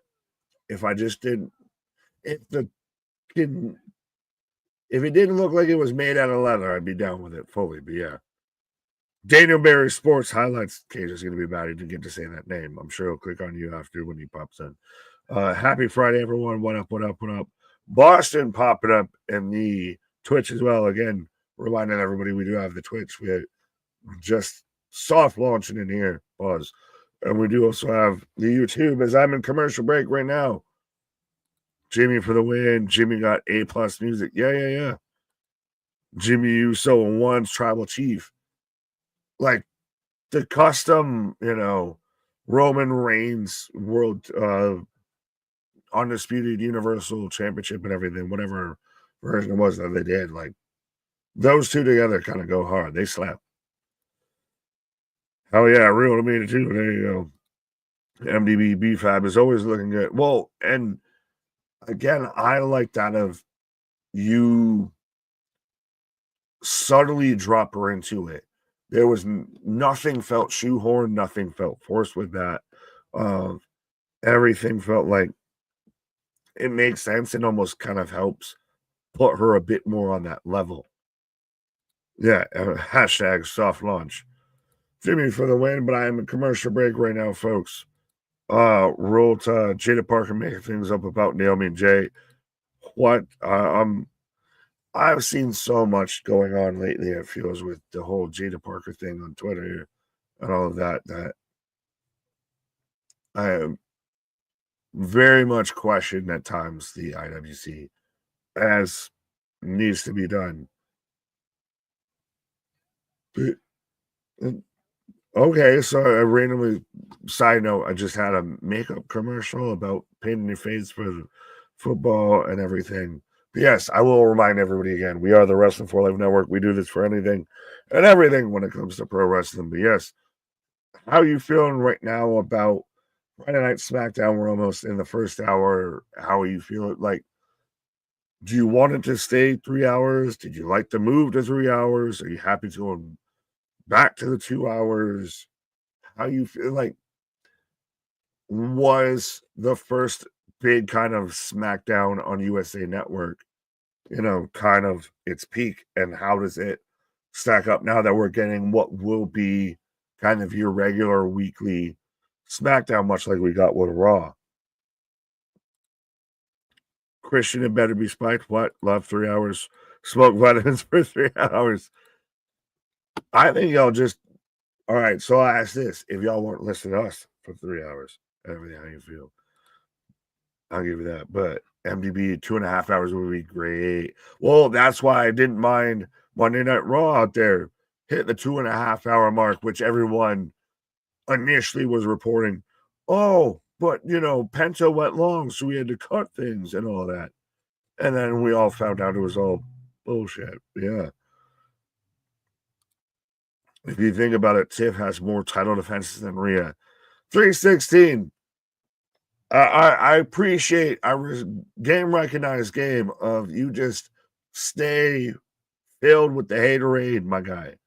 But like, you don't gotta compare, Mike and Ike together. Like, I don't know. How about you just talk about Tiffany instead of constantly having to compare to Rhea? I'll go with that. WWE going back to Paris. I've heard that rumored. Has anyone out there confirmed that we're going to get backlash in Mexico? I've seen a lot of people talk about that, tease about that. Apparently, Bad Bunny had talked about that, but yeah, I haven't seen anything confirmed. What is KJ next thoughts on Bianca Belair and Naomi versus Slash Legend Cara Jackson in 2 weeks on NXT? the women's tag titles. Is it going to be on NXT? I feel like that's a match that would be on like a Rumble, as we're back, as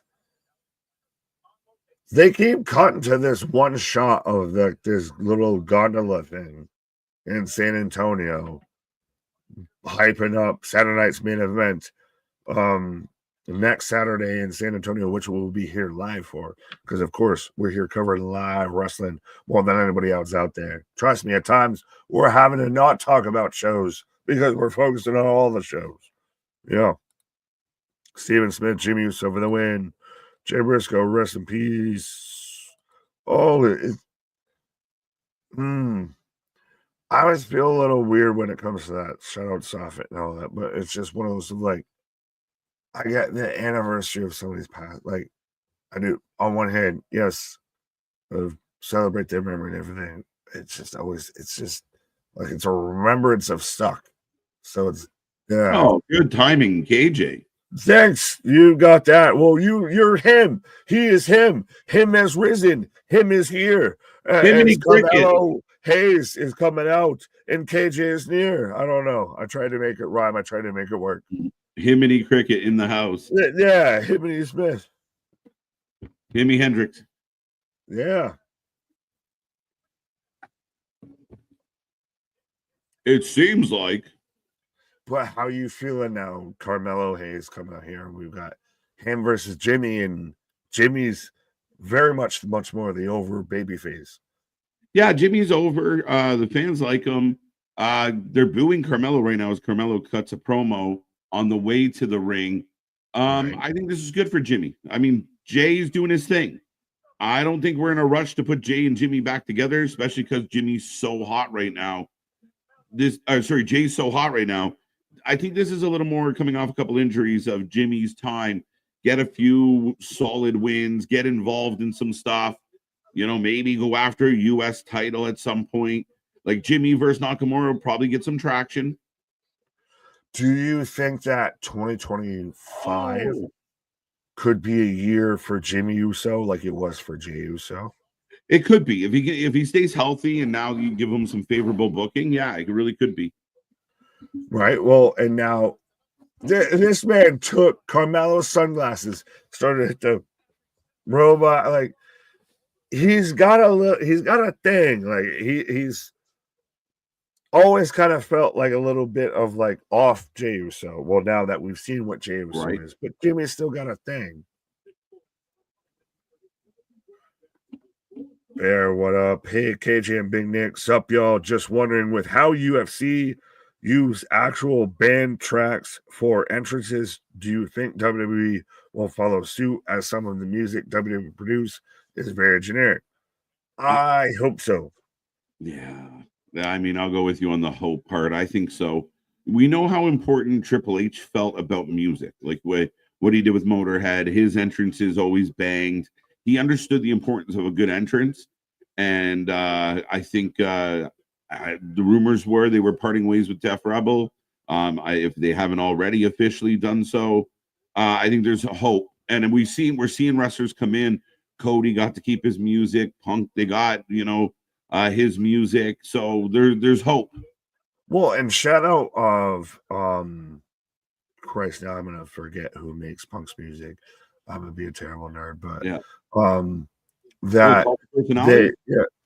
I know the song and everything like that, but the band I'm saying it's what do you call them?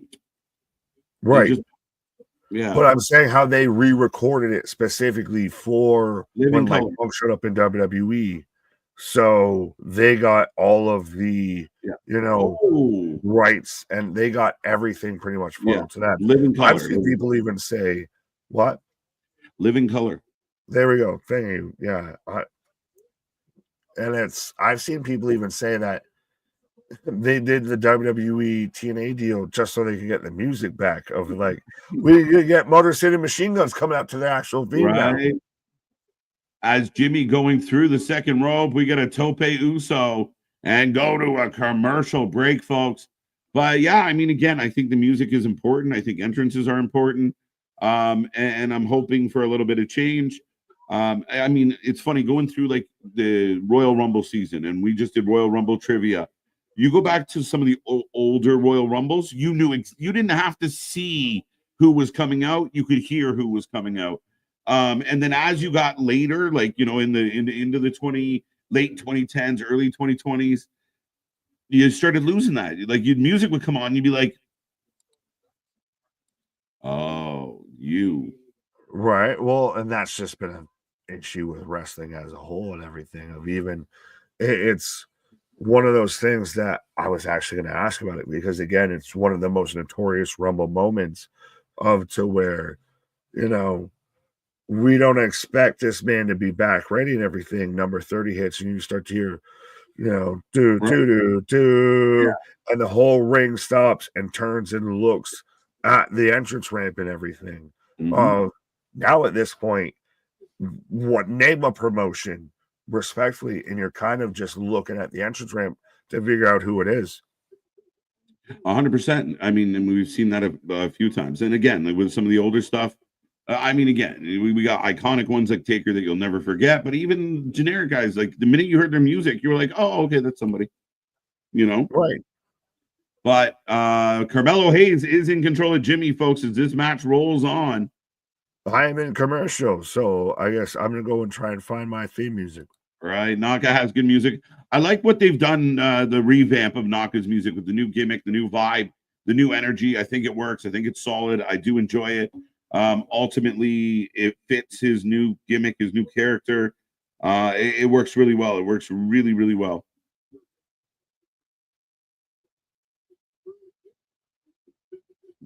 Okay? But Nick taking a pause for the cause, folks. Some of you out there are on commercial. Right now, I have Carmelo with the kick to the gut, and the action continues for me. Right? Yeah, no, change is good. And changes, we've seen a lot change over the last little while. I know wrestling fans get a little bit uneasy with change. New rings, fans out there, oh, we don't like it. We don't like it. New this, new that. A lot of people demand, like, oh, I'm so sick of the same stuff. And then you change it and they don't like the change. So it's a tough one. But change is good. I like the new visuals. I like the new vibes.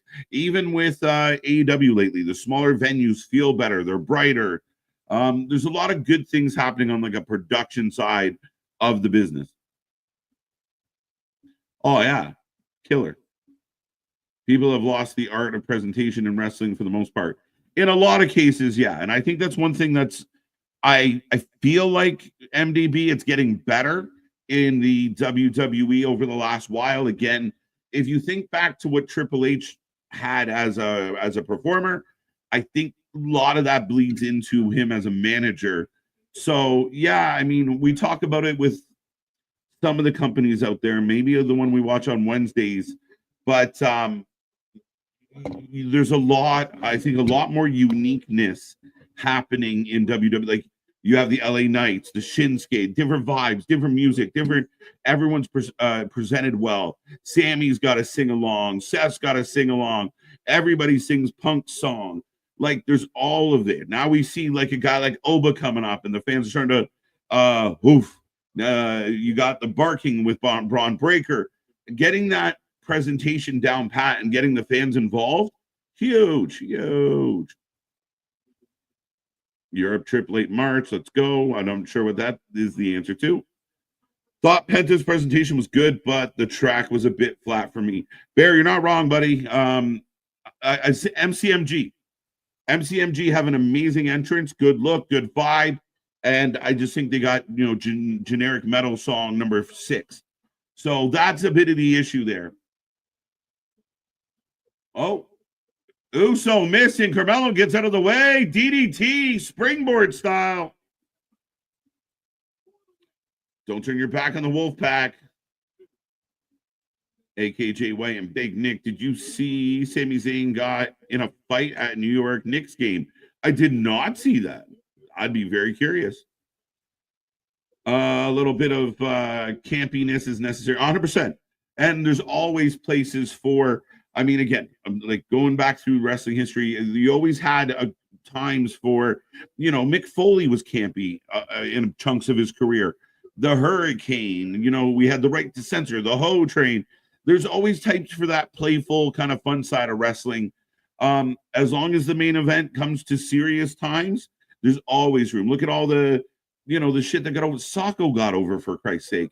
People act like, oh, you can't do silliness, but there is room for camp. There is room for a little bit of levity. Tessa and Jericho as number 31 in respective rumbles. Ouch. No, Spaz. The Tessa thing's very intriguing with me. And listen, if you guys think I've melted down in the past in regards to Jericho, if Jericho weasels his way into a Royal Rumble, you are going to see the meltdown of all meltdowns. I do not want to see Chris Jericho in the Rumble. I don't want to see Chris Jericho on Collision. I don't want to see Chris Jericho working with the Death Riders. I don't want to see Chris Jericho under the learning tree or being the learning tree. I do not want to see Chris Jericho at all. He is like green eggs and ham. I do not like them. Sam, I am. I do not want any of it. I do not want Chris Jericho here or there or anywhere. I don't want Chris Jericho, period. So that's my take on that. I don't think I'm alone. I just want Jericho to take some time off. Go away, take a break, take a nap, leave us alone. Go on your boat and stay on it. Just go anywhere but where you are now.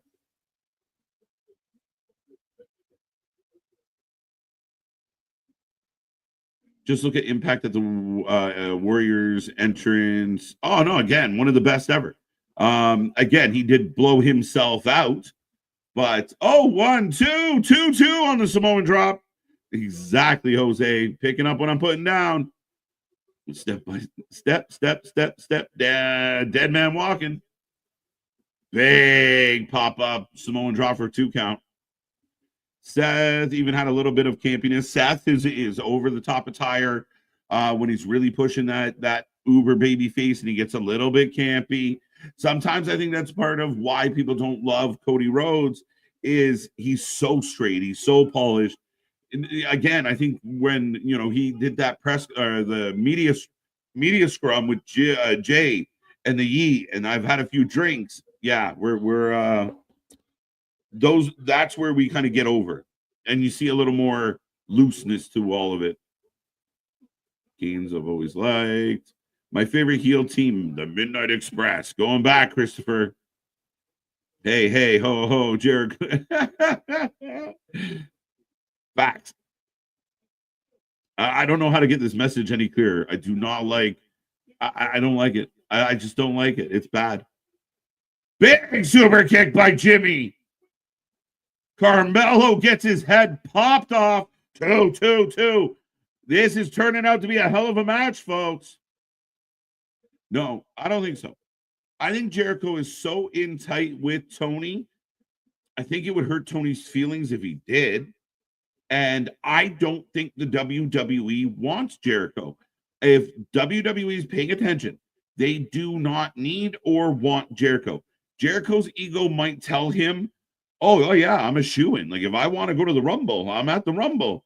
But I don't think that's relevant. I don't think it's relevant or accurate. I do not see Chris Jericho in the Rumble. I don't see him coming back to WWE, maybe years from now. But last I heard, he was on like a 7-8 year contract.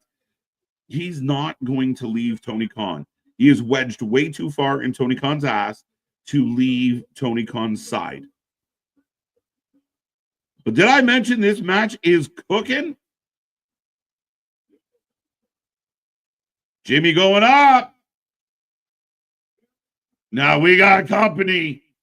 Jacob just stoically staring down Jimmy. And there's Tama. And this match comes to an end.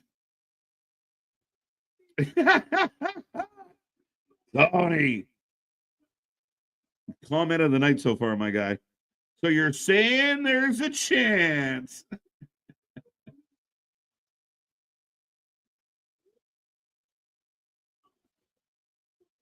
As they annihilate Jacob wearing his waterproof vest again. I don't know what that decision has come from. Huge DDT from Tama. A stall DDT.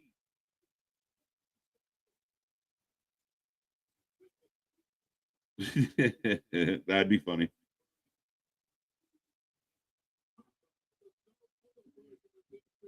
You had a laugh when Bob Uecker did the Andre the Giant interview at Mania. Oh, yeah, absolutely, Christian. Classic moment. Bob Uecker was great. So funny, so dry. I cannot think about Major League, the movies, without Bob Uecker. If you haven't seen Major League, go check that movie out. It's a classic. And he kills me just a little outside. It's one of the best. One hit, one goddamn hit all day. Bob Uecker was the man. I love you, Solo. And that's it. Like Jacob and Tama have been unhinged. Feels like they're a little bit less under control and more just cut loose. But here comes Solo. If you're just tuning in, Carmelo and Jimmy had a hell of a match. It ends because of the bloodline. Technically, Jimmy gets the win, or no contest, if you will.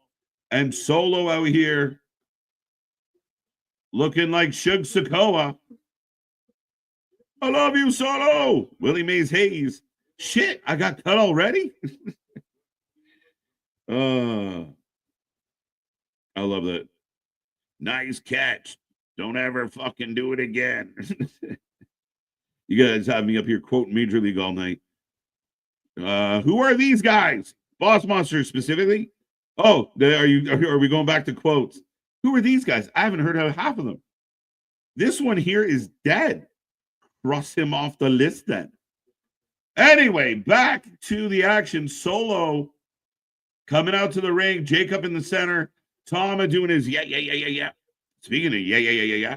Yeah. And you are never Solo anymore, my guy. But yes, I need a Jobu.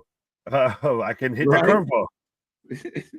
Are you saying Jesus Christ can't hit a curveball? Hey, take it easy, Dorn. Hate that fucking song. Oh, I can see here all night. The Major League and Major League 2 are some of the best movies ever made. That's what. So real challenge to the chat and everything. Whatever mark we need to hit or whatever with super chats or subscribers or whatever, and we'll do members only watch along with Major League and Major League 2. We got to and again, now that we we got options. We can set up some. We got options. We got things popping. Little things stop popping up. The things stopping. I don't know what I said. Yeah. Get in that chat. Be a friend. Tell a friend. Let's get us back up to triple digits here tonight, as we are rocking and rolling. Over 80 people here on YouTube, and still we're working on our Twitch numbers, but doing not bad. Yeah, we take accountability for things instead of just saying we lost a passion for it and just decided we don't want to do it or anything. Oh. Push Nikki Cross. Yeah, I'm hoping. Now, rumor is the Wyatt Six could appear in this segment tonight. Huh? That's a rumor. Why? To go after Solo and the Usos. No, my feeling with the whole Solo thing is he's gonna bend the knee of he still has to of he was part of the triple OG bloodline. I think though we haven't had part of what Heyman even alluded to of how savage everyone that he's surrounded himself with is. So now he's just surrounded himself with hyenas that are just gonna start circling the fucking wagons here.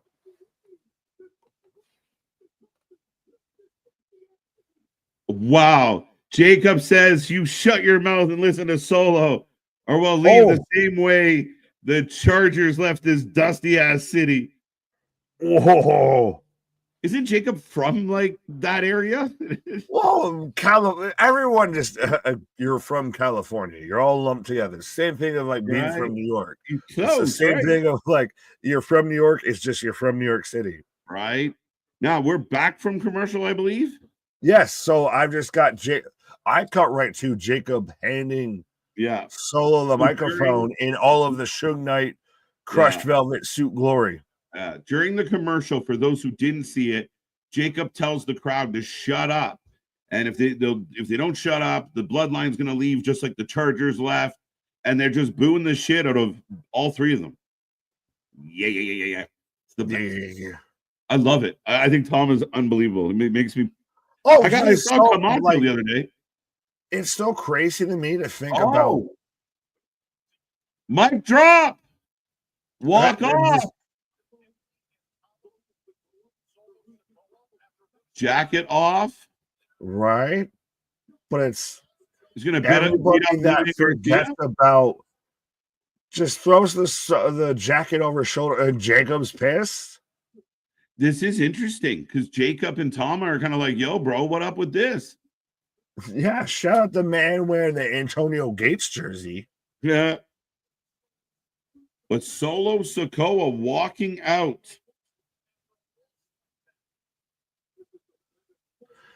Well, and that's just stupid to me. Of like, you can't even sell it over like, well, he doesn't want to show his face after a loss like that, like they're saying on commentary. It's like, well, you sat there and did the whole pomp and fucking circumstance. But yeah, the tag champs, the two members of the Bloodline just left behind. Oh, Jacob with a microphone. Hey, goodbye chant. Yeah, but Jacob with a microphone, that's lethal weapons.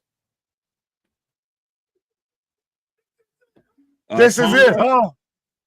Tonga is injured, Bear. Well, even if he was, he wouldn't know who he's in. Tonga is the Ricky Vaughn of the Bloodline, of just a little outside. Right, needs his glasses and everything. Right, he needs the glasses. We just need to splice in the Bob Uecker clip to him doing the low blow on Kevin Owens, just a bit outside. Yeah, I know exactly. We better get some control on this kid before he kills somebody. Right. Jacob Fatu, though, with a microphone is just magic. Oh, he told him to shut up the hell up again.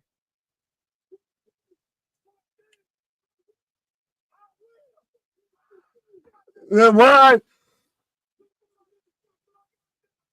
Oh. I'm trying to, for everyone that doesn't know Jacob Fatu, when we say our shit is real, our shit is raw, our shit is all authentic, he the OG. That's the bar we're at with this man, because like when this guy's out there, I will dog walk your bitch ass and everything. Like, this guy is something special. You even LA Knight out there. LA Knight, LA, you did not need this, man. Jacob Fatu puts everyone on notice, coming up from behind. Hey, but still, this is interesting. Of it keeps Solo separate of them, but it still keeps them as the thing. So now you have almost the Samoan squat team, right, and everything, and you've still got Solo independent. Mm-hmm. Yeah, I like the fact that, like, and Jacob gets the mic. It is a bit of a coming out night. Says, you guys think I'm crazy? I'm just getting started. Oh, we got more company. Oh, Strongboy and man's coming off the flu, coming off of this, coming off of that. Yeah. And now it's interesting of people have mentioned of the Wyatt Six and Braun Strowman on the same roster. Oh, Tom up and over. Braun says, thank you for coming. Goodbye. Yeah. Let's go. Let's go. Jacob, it got teased. Let's go. Look at Jacob. Just not look. Jacob is nuts. He is bona fide crazy. Jacob is the realest guy in pro wrestling. Bar none. You believe every. That's no good though. But you tease it so much of Strowman's shirts off, shirts versus skins. Let's go. And we're gonna get Braun in LA versus the Bloodline. Are they the Bloodline anymore, or is this the Samoan squat team? They're still there for now until otherwise noted. Oh, they've got that name until duly noted. Bro, like, dude, it's not very like just an interaction that gets me like super excited. Braun and Jacob, 100%, man. Right. Now And we're we with cut to Legado. Telemundo is happening right now on our screen with Legado talking to Garza and Berto. The new Taco Bell exclusive secret menu item is Berto.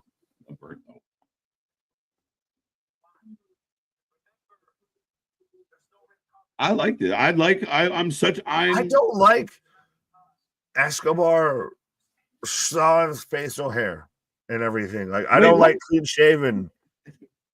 I like Santos. I wasn't checking out his facial hair. I wasn't sure. I like him, but just have a little scruff, have a little McGruff, my guy.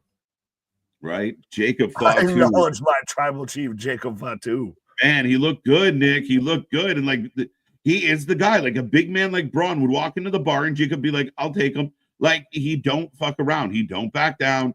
He just started like almost shimmying around the guy. Like he's 2025 has been a reintroduction or an introduction to wrestling fans on a lot of shit that they didn't know they were watching. And everything, whether it be Lucha Underground, whether it be TNA. Yeah. And Jacob Fatu, I think, is the biggest and loudest of allow me to reintroduce myself. Mm-hmm. He has a little scruff. No, he's got stubble. Yeah. The Motor City Machine Gun's coming out right now. Great. Yeah, Christopher, do not forget, we act like that one didn't happen with Jefferson Darcy. It's not the same. It's not the same thing. It doesn't count. You try to act like Home Alone 3 is the same as Home Alone 2 and Home Alone 1. Like, no, you can have that. That ain't what I'm mad at. That was the exact example I was going to use. Right. Telemundo over strong. I calculated and unhinged Tama Tonga is. Yes. Thrown into a barricade. That's what he is. Right. All right, ladies and gentlemen, up next, we are getting tag team action. We will put a poll up. Who you taking as we get MCMG taking on Los Lobos. Los Lotharios. I like Lobos. I still always love when you try and do the Los Ingobernables. Los Ingobernables. I feel like I just need to be like, just call them LIJ or LIJ New Japan. I think I got it down pat. What do you mean? Yeah, it's only taken 2 years. It's smooth as butter. Like Alex 2 years. Alex Abrahantes. I love it. Yeah, you can rattle that off, but Ingobernables is just smooth. Locked in. I want more. Nothing beats Abrahantes. Yeah, MDB knows. Abrahantes in the house. I don't think KJ Nick is up to date with Spanish. No. Well, let's see. You're from Canada, Toronto, Ontario, Canada. Mm-hmm. I'm from upstate New York and now New Hampshire. Huge Spanish-speaking fucking centers right there of 100%. Yeah. Man, I had to learn French until like grade 10, and then that went away. So yeah, I took French in high school because I lived so close to the border. I felt like that would have helped me out better than learning Spanish. Boy, was I wrong. Yeah. I'm a little behind on my what's it? Your Espanol. Your language app there. Oh, my Rosetta Stone. I'm way behind. Rosetta Stone. There's a few. MCMG for the win. KJ's up on his French. Nick's up on his Bugs Bunny. But we are in commercial break. We are rolling through tonight, folks. Already, past the first hour in the books. Almost an hour and a half deep into this one. Lots coming your way. 86% of the chat right now taking our buddies MCMG. I will remind everybody the Wing Show is live already. We did it last night, had a lot of fun. Congrats to Anthony, the new king of the Wing. He took the big W. The next time we're back in a few weeks, we are going to be doing international wrestling trivia, focusing on mostly WWE international shows, little sprinkling of other companies. But that will be a fun one. Then we got our WrestleMania trivia coming up after that. If you haven't seen our Wing of the Rings, go check them out. I'm trying to talk the boys into upping the ante on our wing sauce. So, I'm game. 100%. We're gonna play. We're gonna play. I'm gonna just be out there like Paul Rudd. Hey, look at us. Who would have thought? Yeah, might change the rules up a little. Right, but you mentioned about the international shows and everything. I want to say this as we're in commercial break. How you feeling?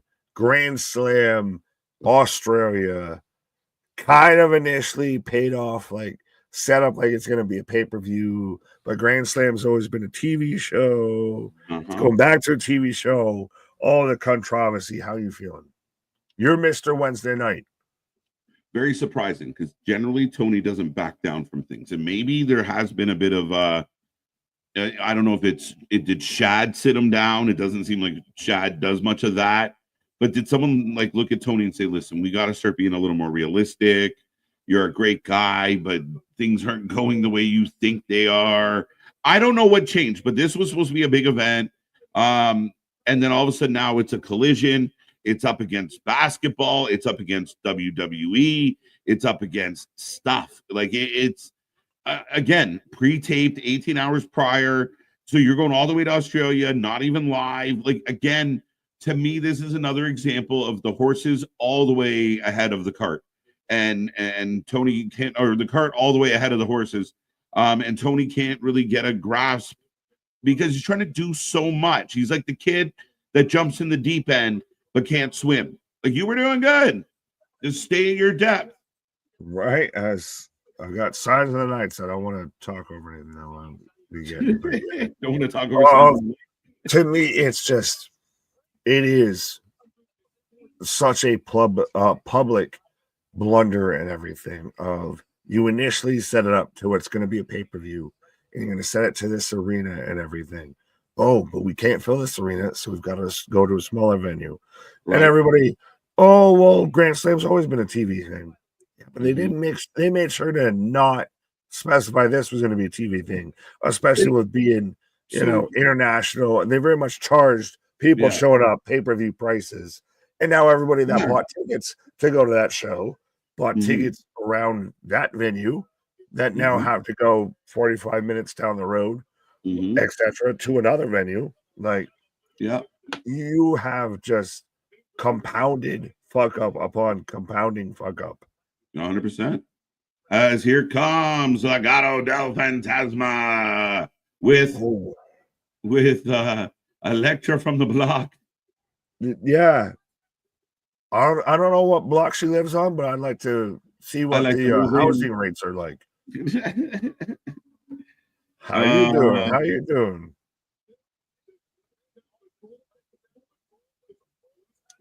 But Motor City Machine Guns versus Los Lotharios, Los Lobos, the Latin Lovers. How you feeling, folks? Let us know in the chat. Let us know in the polls. Electra Lopez.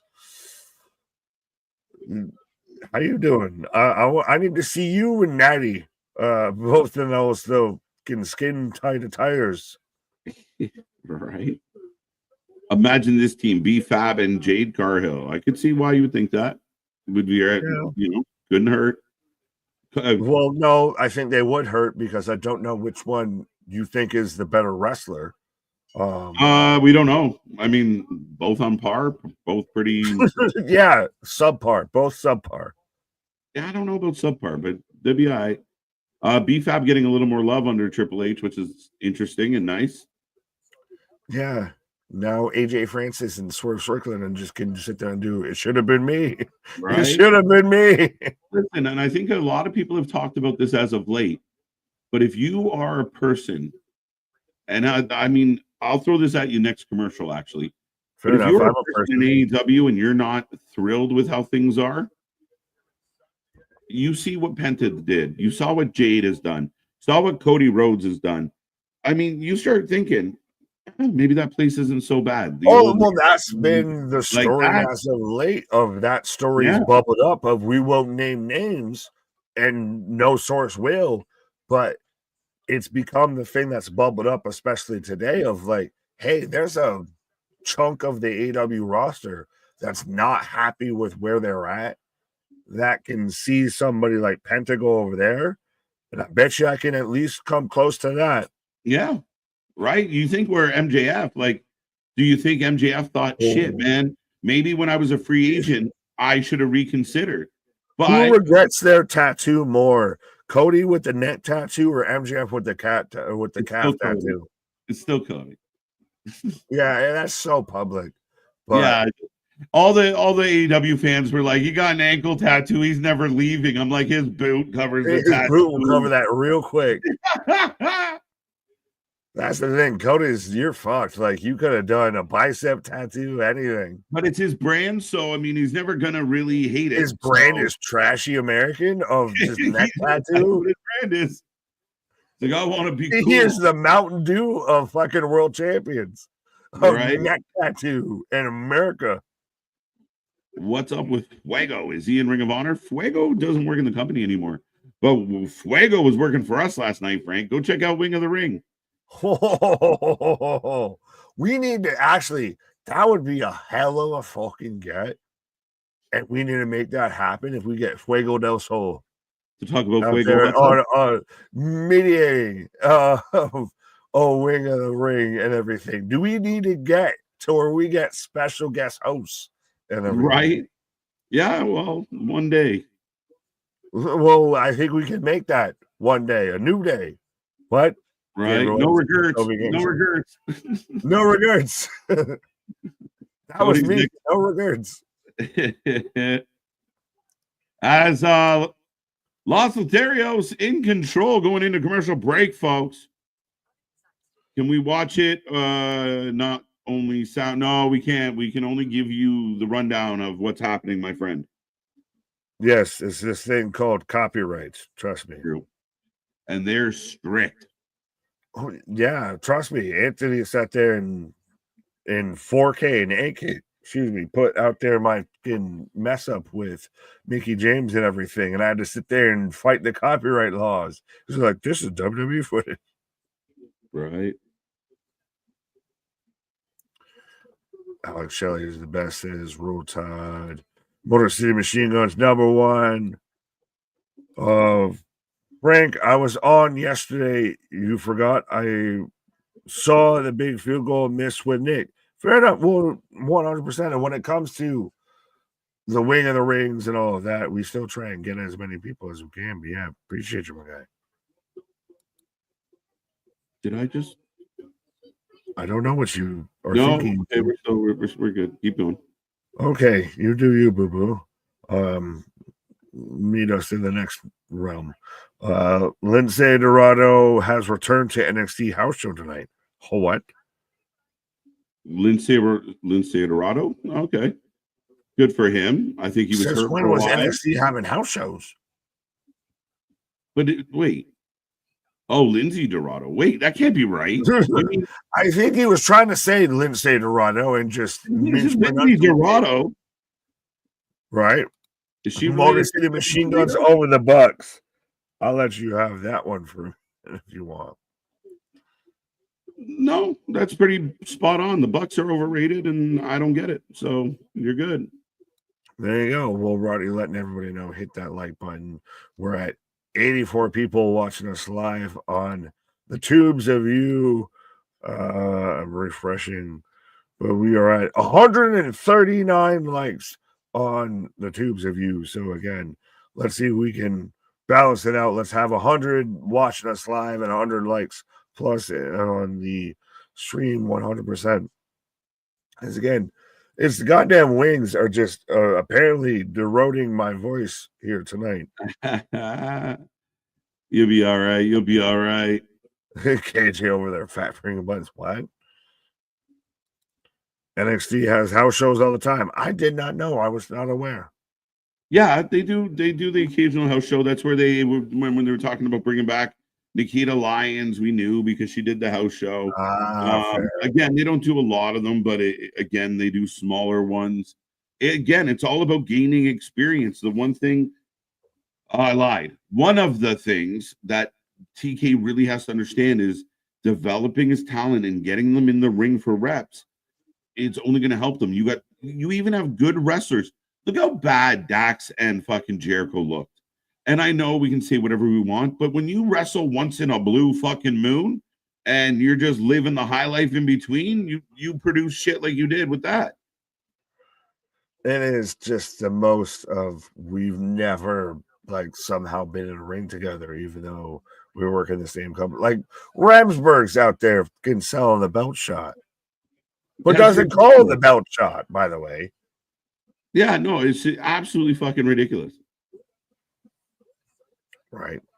It doesn't make any sense. Than the Bucks. As I've got Berto in the ring with Chris Sabin. I hate calling him just Berto. Berto.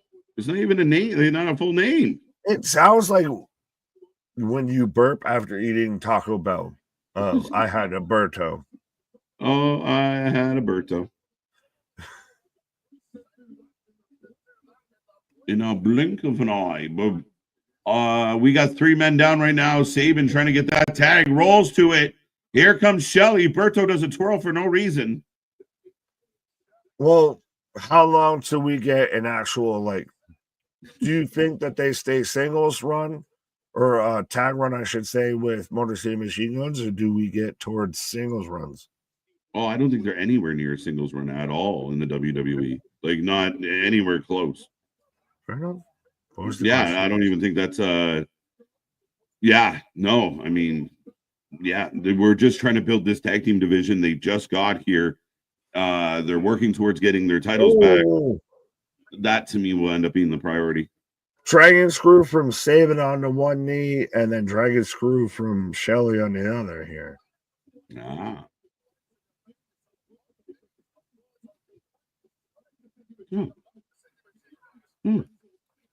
It's called the Freeman shot. What?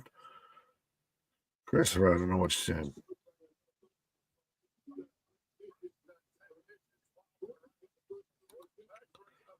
Three MB over the Bucks. Yeah, let's go. Yeah, I'd take a lot of teams over the Bucks. And I don't care what Dave Meltzer says or anybody else. They are not in the top 10 historically. They're not in the top 20 historically. They are not what they think they are. This is when I feel like I need to be Dennis Green of they are who we thought they were. And we let them off the hook. As we got a figure force. A figure, well, yeah, dual figure force. I thought it was going to be a figure four and a sharpshooter. But yeah, no, the Young Bucks are not in 2025 what people thought they were in 2020 or 2019 even. Yeah. They hung around really good wrestlers. They got a lot of shine because of other good wrestlers. Them as a personality, from what I hear, and I can't confirm this because I've never been near them, but what I've heard from a lot of people, they are not nice people. They are pretentious. They are self-absorbed, and they are inaccurate about what they bring to the wrestling world. They are selfish. They're crybabies, and they single-handedly dismantled not only a tag team division, but a trios division in that company, and they should be embarrassed and ashamed of how they handled the avoiding doing jobs for other people, whining and crying when other people got over. And again, what they did with the Punk shit only blew up in their fucking face. They, like Jericho, continue to destroy AEW. What was that? That's a hell of a move. Oh, as into a 2 count, but it was power slam into a power bomb off of an enziguri, but goddamn, but yeah, no, they are the Hulk Hogan's of tag team wrestling. If politicking was politicking in AEW, that's them. Yeah, it's been bad. They could have made so much money with the Bucks because the Bucks had a name. because the Bucks were smart and they got their fucking merch in Hot Topic. Like, we're all supposed to give a fuck, but you could have done real good business with FTR. You fucked it up. Not once, twice. You could have done really good business with somebody like Swerve and Keith Lee. You fucked it up. They dodged bullets, and anytime they felt like someone else was getting more over than them, they either switched from heel to babyface or babyface to heel. They changed gimmicks up because, again, avoidance, because they were getting called out and they never proved anybody wrong. Oh, Bacon Saban, but yeah, no, they define what like the whole of the who shall book must not be on screen. Of like, you can book the show or you can be on the show. Those Right. two don't work together, and they never have, and they never will. Yeah, I mean, again, like, what do you? It's crazy. Pretty Deadly out here causing the distraction on both. Well, on remember, both Pretty teams. Deadly. On both teams. Well, Pretty Deadly was in collusion with DIY. So, Skull and Bones from the top. 1, 2, 3. There you go.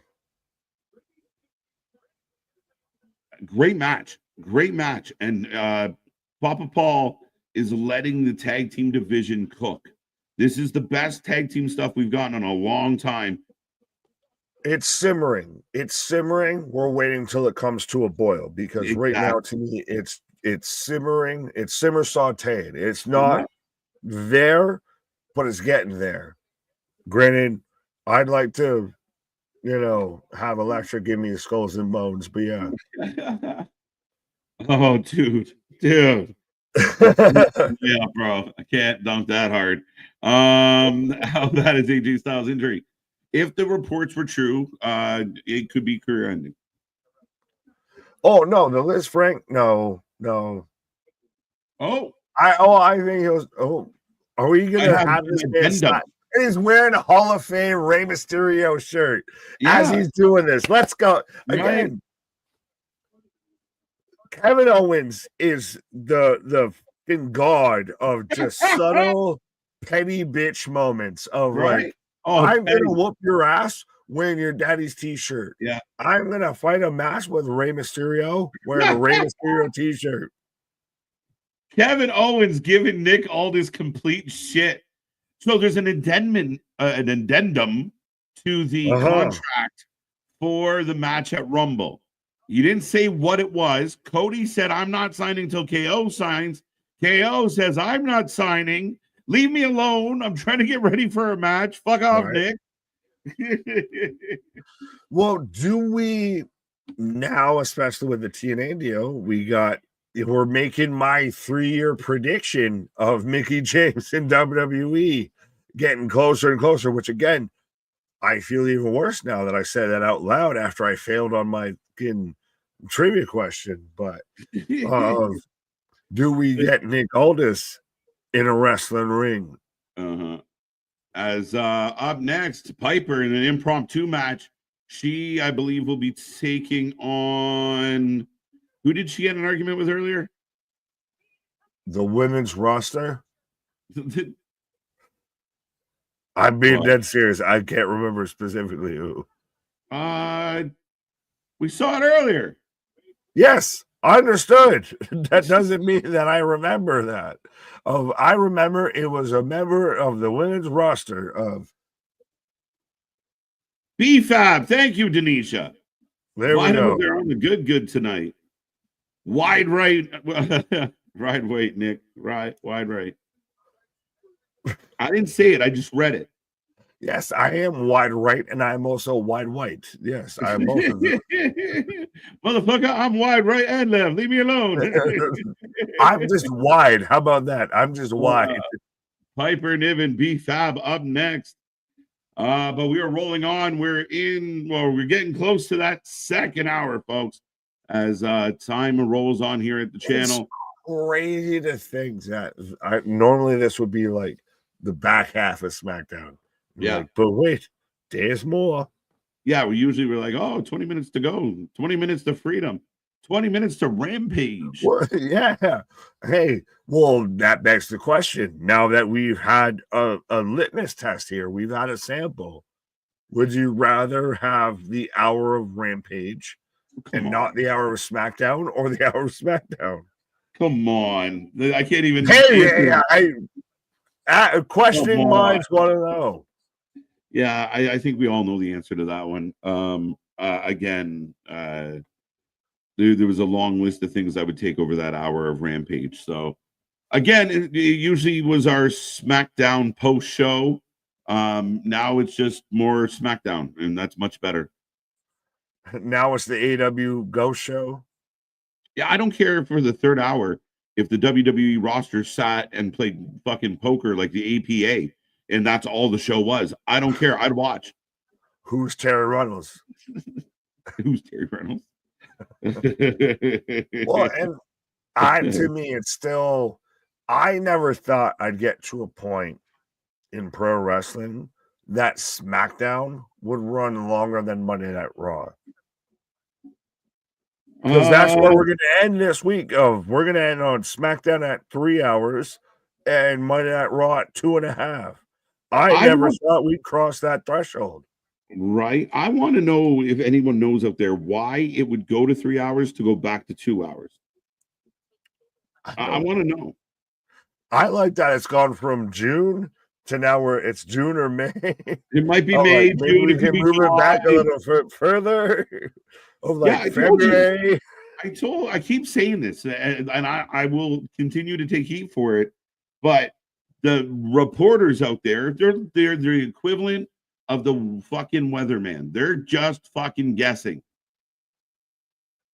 Fair enough. Well, I'm just keep guessing closer to today, and then we'll go from 3 hours to 2 hours. How do you feel? We're now what 2-3 episodes into Friday Night SmackDown as 3 hours. Yeah. I'll ask you to chat. How you feeling overall? Are you more like out? Is SmackDown better 3 hours? SmackDown 2 hours? Where you at? Again, I think I stand on. I think 2 hours is better, even if I liked the show. 3 hours, like this one here, we got 20 minutes left. Has not been a bad show. Jimmy, no. The stuff with Jimmy's good. Jacob Fatu running amok. Good, exciting stuff. KO cuts a good promo. But I feel like if the show was 20 minutes away from ending, great. The fact that we got an hour and 20 minutes, but that's a me thing. Maybe it's because I'm older. I don't fucking know. But I think 2.5 hours max is get in, get out. 3 hours is too much for anything.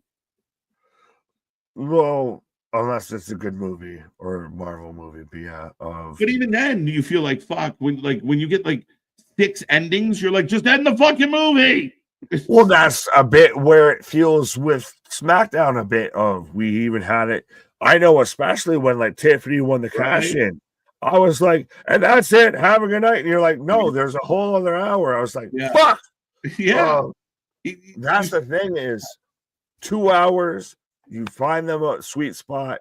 You do enough. Everything happens, matters.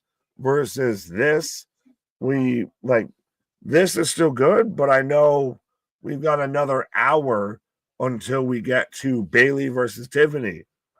Yeah, and that's you said you use the movie example, and I mean when it's a long movie nowadays, like when it goes to 2.5, 3 hours. My popcorn's gone. My drink's nothing but ice. I gotta piss. Let me out of here. Just end this shit. Kill him. Is that the last hour of SmackDown of when you're just getting popcorn kernels and you're sucking Sprite flavored ice, just hoping that it quenches? Yeah, it melted a little. You're wondering if there's some. Yeah, but see, no, the thing is,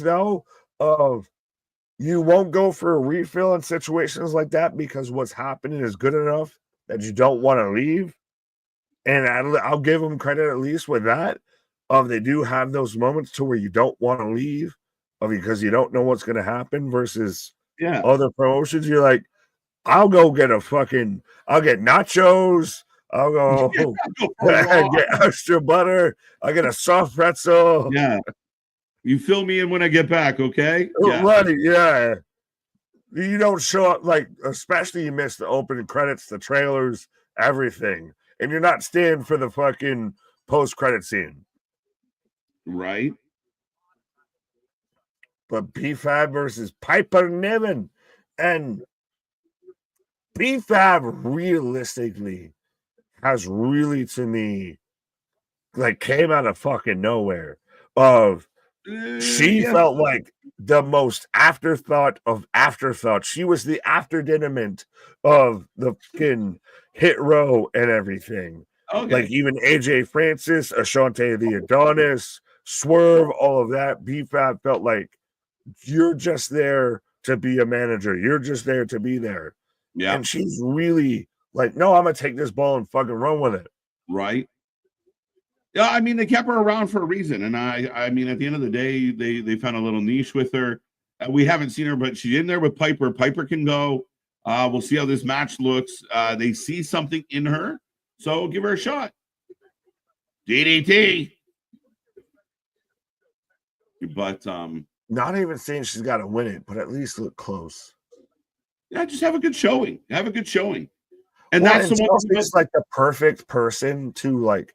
You throw anyone against her, and you believe they could beat her.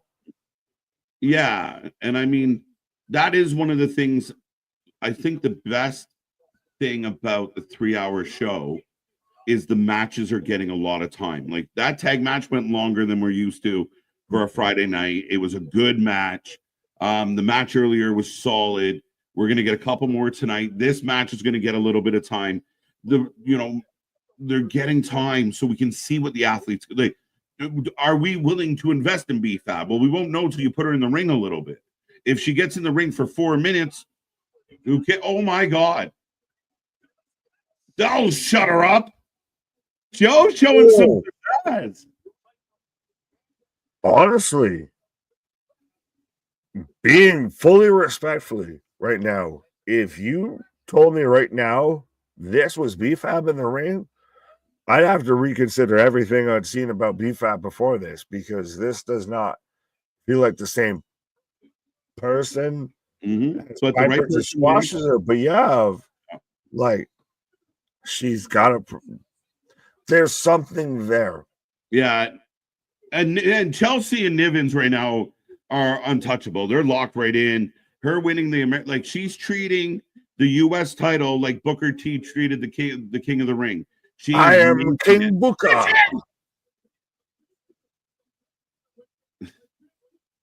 Oh, Piper's been hit with a lot of kendo sticks from Mission. Mission getting a lot of love from Papa Paul. Oh, you got red on the kendo stick, but you wearing blue. You confused. Chasing Chelsea off as she saves the day here.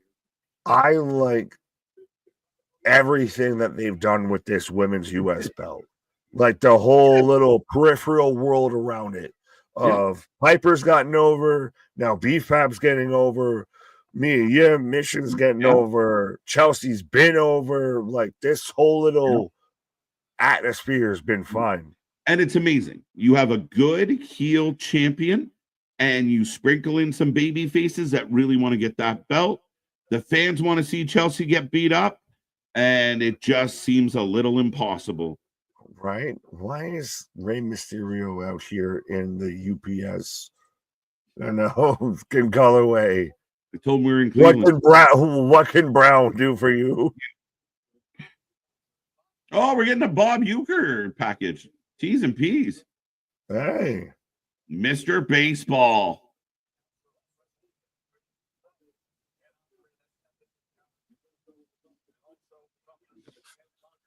Yeah, that's the Mr. Baseball 100% crest. Even the whole the big choke. Vanna Oh, White. that moment, but it was Bernie Mac. The whole movie that they Yeah, did, Mr. 3000 and everything yeah, was all the Mr. yeah. Baseball and everything was based around Bob Uecker, Mm. which is crazy. No, so good. But yeah, Bob Uecker, 1934 to 2025. The man almost made it a century. Hey, I'm gonna keep it a buck. I'm hoping just to reach like 60, 70, I take it 80, 90 and everything. Like if I get there, I'm good. I take it decade by decade. I was shocked to make it to 30. I was pumped to make it to 40. Like, just hold on now. 50, miracle. Let's go. Right? Take it day by day. Yeah. Right. To be San Diego Padres colors, man. Yeah, thank you. They're both bad. They're both Dookie Brown. But we are in commercial break, folks, and we are rolling through. I will remind everybody tomorrow, keep your little bell on. Anthony's preview and predictions will go up tomorrow. Don't miss it as he sets you up with everything that's going to happen at Genesis. And then we are here live. All three of us will be live Sunday night for a fun one. It's going to be good. And we're going to be here all night long, not only for TNA Genesis, we're also going to be here for GCW. Who knows what else we'll get into. But yeah, Sunday, 7 p.m., a little bit early. We're going to be here, and it's going to be a hell of a night. Again, we watch more live wrestling than anybody else out there. I'm looking forward to this one. Absolutely. Sunday, the worlds collide in wrestling. 100% of you've got TNA that's now got the whole deal with WWE if they very much tied it into the tie-in with NXT of JCW versus the World. This is their Hammerstein show, the one that was so controversial. Go ahead. It's the people versus GCW. Whatever. We are the people. We are the people. And I don't know if Anthony's out there and if he can confirm, is anything officially coming from TNA with the NXT logo on it, or is that just fan stuff? Fair enough. I've seen it. I can't remember specifically whether I'd seen it from, TNA superstars, what have you. What? I saw it floating around. I just don't know who the source is, right? Like, I don't know if it's legit or Well, and I could make there one was with a NXT logo. lot of people threw it out there of setting up Cora Jade versus Masha Slamovich because Masha showed up at NXT, and that's where we were out there judging ankles and cankles and everything. And they had their little back and forth. Like, what are you looking about? Look, what are you looking at? Nothing much. Doing all the cattiness. There you go. Well, I'm going to take a pause for the cause. I will be right back. Right. As KG's taking a pause for the guy, he's got to go and update all the things. Now that he's got an official that NXT will be involved, but yeah, very much setting up what it seems like Cora Jade versus Masha Slamovich. Although I believe Masha's taking on Rosemary. Yeah. Because again, it's all the hot wings. Then my voice is eroding. There was a video promoted by TNA that said TNA Wrestling Genesis NXT. So is it the dawning of their little crossroads as it? We've got WWE shouting out "Dude Perfect." So are we? Oh, because they had Cody Rhodes into it. So again, we're now. It's always still interesting to me because before it used to be cool when like wrestlers would show up on like Total Request Live or anything, or they'd be involved in this or they'd be involved in that. Now because wrestlers are involved in a YouTube video or they show up on a podcast or this, that, or the third of now, like pro wrestling has become like almost beyond mainstream. Next thing you're gonna tell me is what Jose Chibas. Yeah, fair enough. Well, spoiler alert, but yes, that is accurate. But yeah, Are you guys interested in Jacob Fatu versus Braun? Absolutely. Like, name someone on the WWE roster and tell me that you wouldn't want to see them versus Jacob Fatu. As now we've got, the reaction stream popping up of playing up of Tiffany cashing in of again, Tiffy time. Was out there getting wailing hat. And again, I'm still waiting for Nia to be super upset about this. But yeah. While we wait for Christian, I got you. We need context. Nicholas Fatu, absolutely. Oh, Tiffany hitting the prettiest moonsault ever. I didn't know Sammy Guevara was in the reaction videos. Yeah. 1, 2, 3. And again, it's funny to me now to see people of like, oh, well, it's setting up, Charlotte versus Tiffany and everything. Of like, I feel like we've been talking about that for a hot minute. Like, that seems like the most obvious choice here, which now, granted, there's been the whole, Charlotte video package going around of her taking off the knee brace, but I got Saxton and Tiffany backstage right now. And Tiff's 3. I kind of dig that. Nick, you like that? You like that's the bottom line because Christian Power said so line. You can have that. It's almost sounds like Austin might have done that before you, but you can have that. Trust me, I've borrowed from a few people, so I can't be mad at it. When will NXT be on the Ocho? When the Ocho exists. Minnesota's own Tiffany Stratton, the new SmackDown Women's Champion. Well, and it's very much of WWE's kind of ushered in a bit of a new era when it comes to WWE. Into 2025, Tiffany's new champ, Julia's new champ, Rhea's new champ. So at least across the women, everybody's a new champ. It's Tiffany time.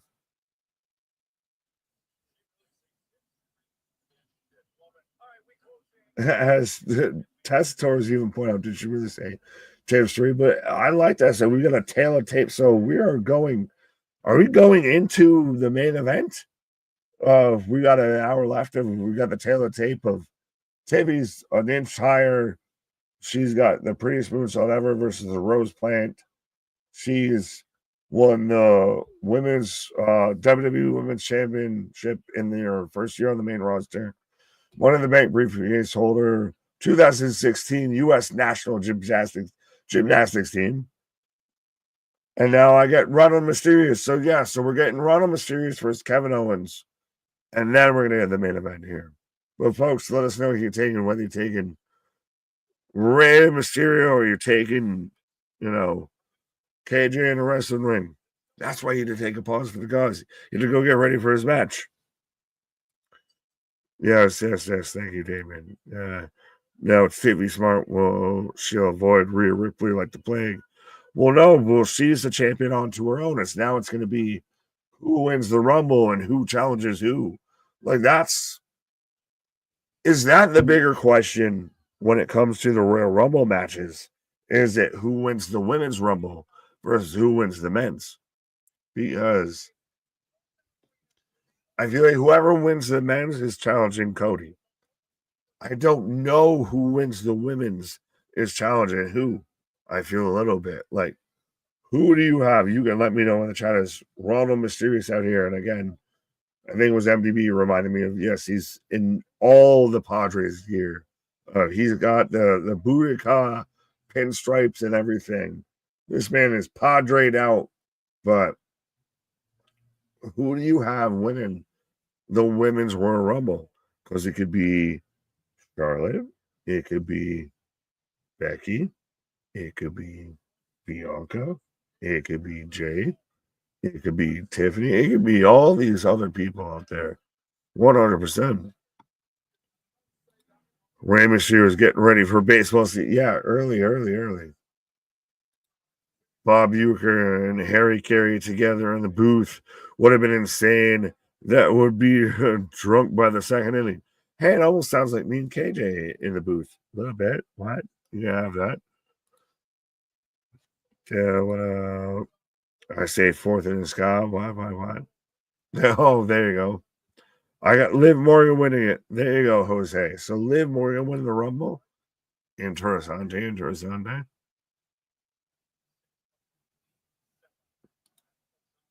Now, yeah, I got that one already. Is there an overrun? No, I don't.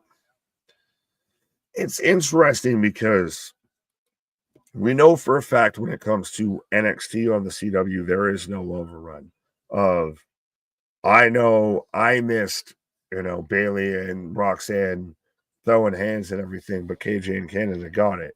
So we know when it comes to CW, there is no overrun. USA SmackDown 3 hours now. I don't know. I would assume no, especially if we're surprisingly getting close to going back to 2 hours for SmackDown. Maybe they realize it don't work at 3. But yeah, I don't know if when it comes to Raw, if you can say anything's an overrun, because we don't know when it's gonna end. But I got KO, and again, KO just has that like I'm gonna mess you up attitude. He's got the little elbow sleeve. He's coming out the Winged Eagle Championship, and again, he's got the Ronald Mysterious, the Rey Mysterio Hall of Fame, shirtless cut coming out here. So he does the nice little mind games of he's justified as hell. As we're bigging up of Kevin Owens versus Cody Rhodes for one, if not both titles in a ladder match at the Royal Rumble. So again, like we talked about during the Ring of the Ring, there's plenty upon plenty of matches that are huge moments that happen at a Royal Rumble show that aren't the Royal Rumble matches. Who might be the first inductee to the Hall of Fame for this year? Batista, I've seen thrown about. I've seen that thrown around.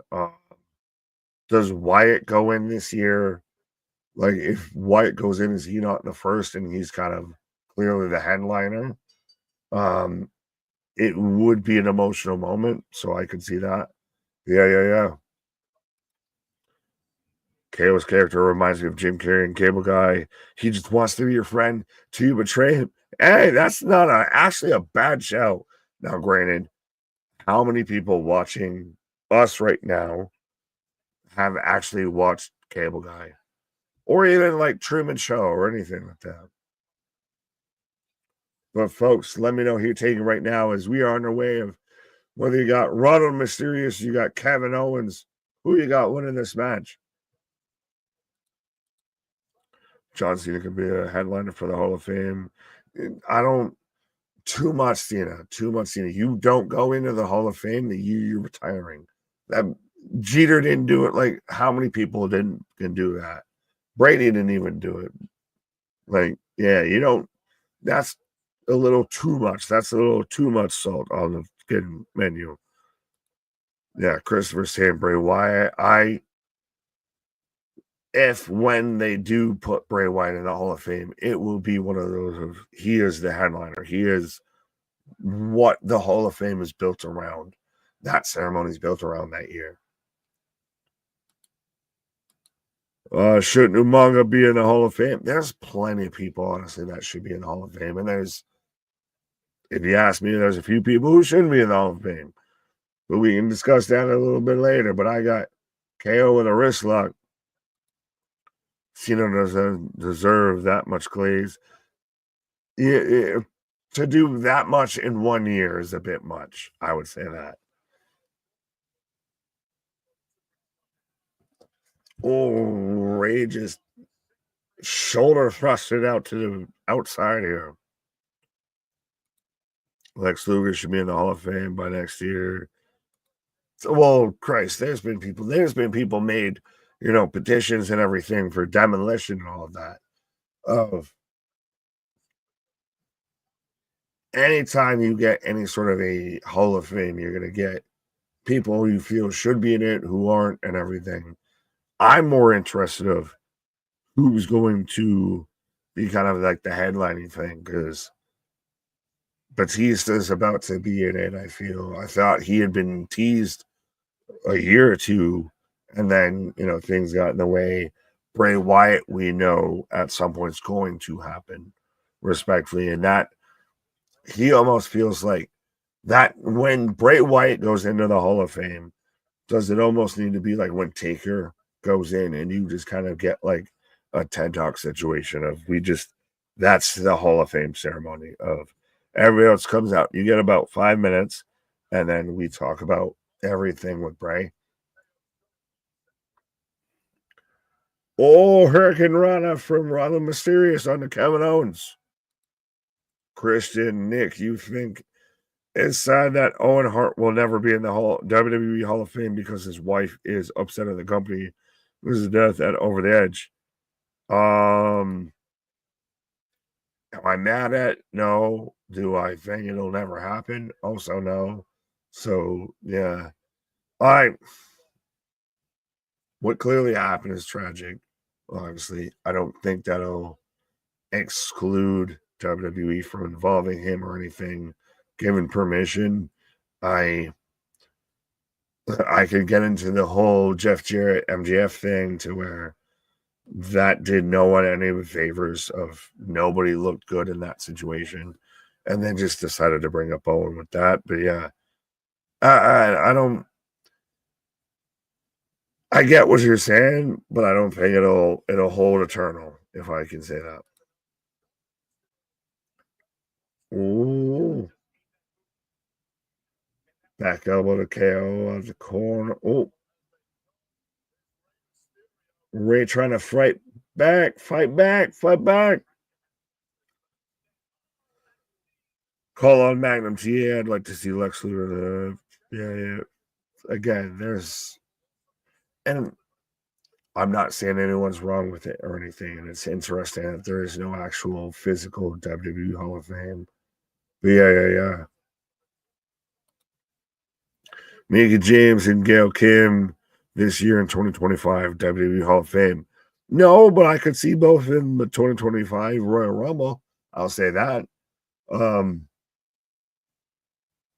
I think it's a little harder to put people into a Hall of Fame when they're still active, especially in-ring active. Like, oh, Mysterio with the Hurricane Rana sending KO into the barricade. Like, it's one thing, Heyman's in the Hall of Fame and still doing things, but it's not like Roman's out there. Oh, baseball slide, fucking little splash there.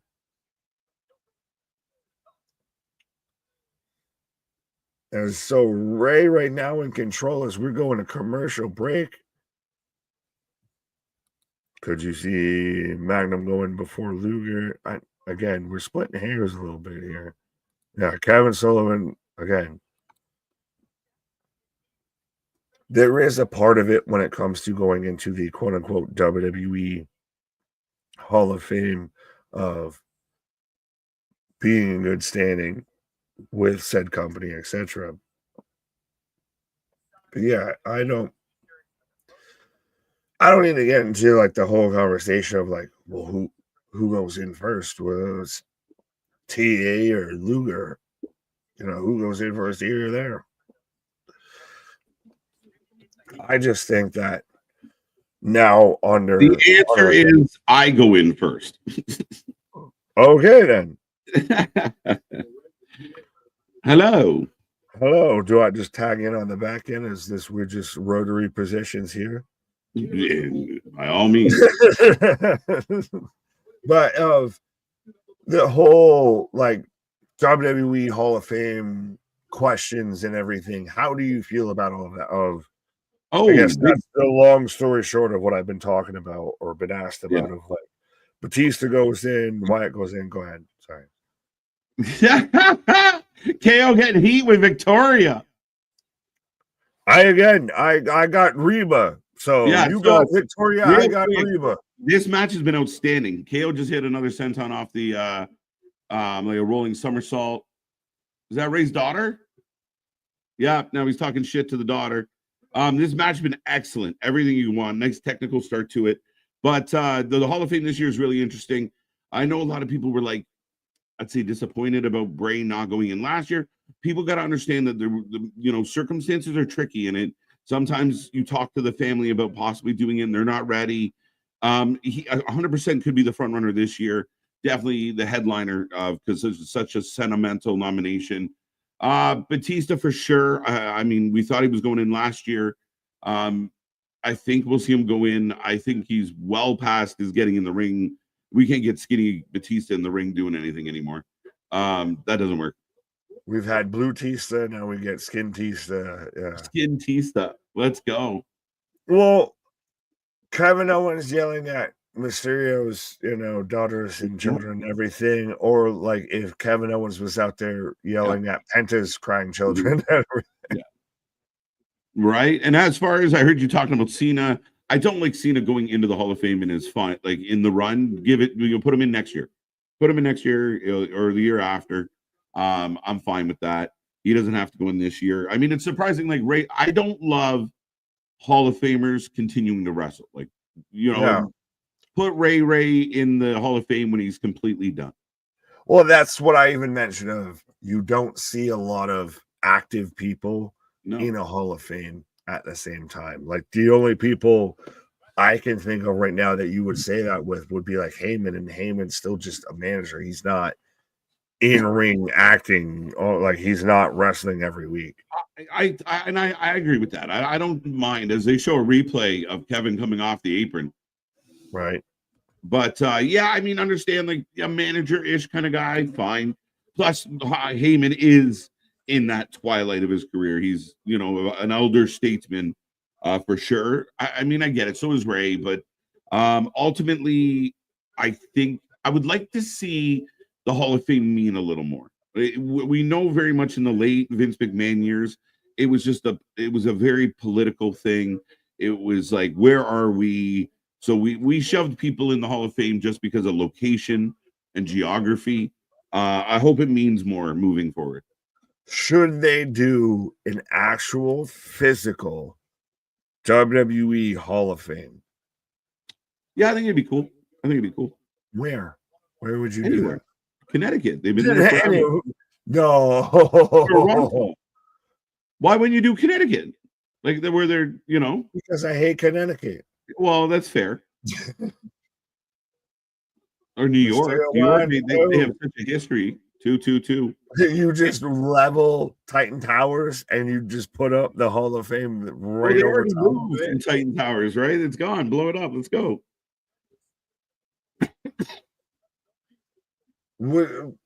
Should it not be like a NYC, like MSG thing, or like a Louisville, like MLB, Yeah.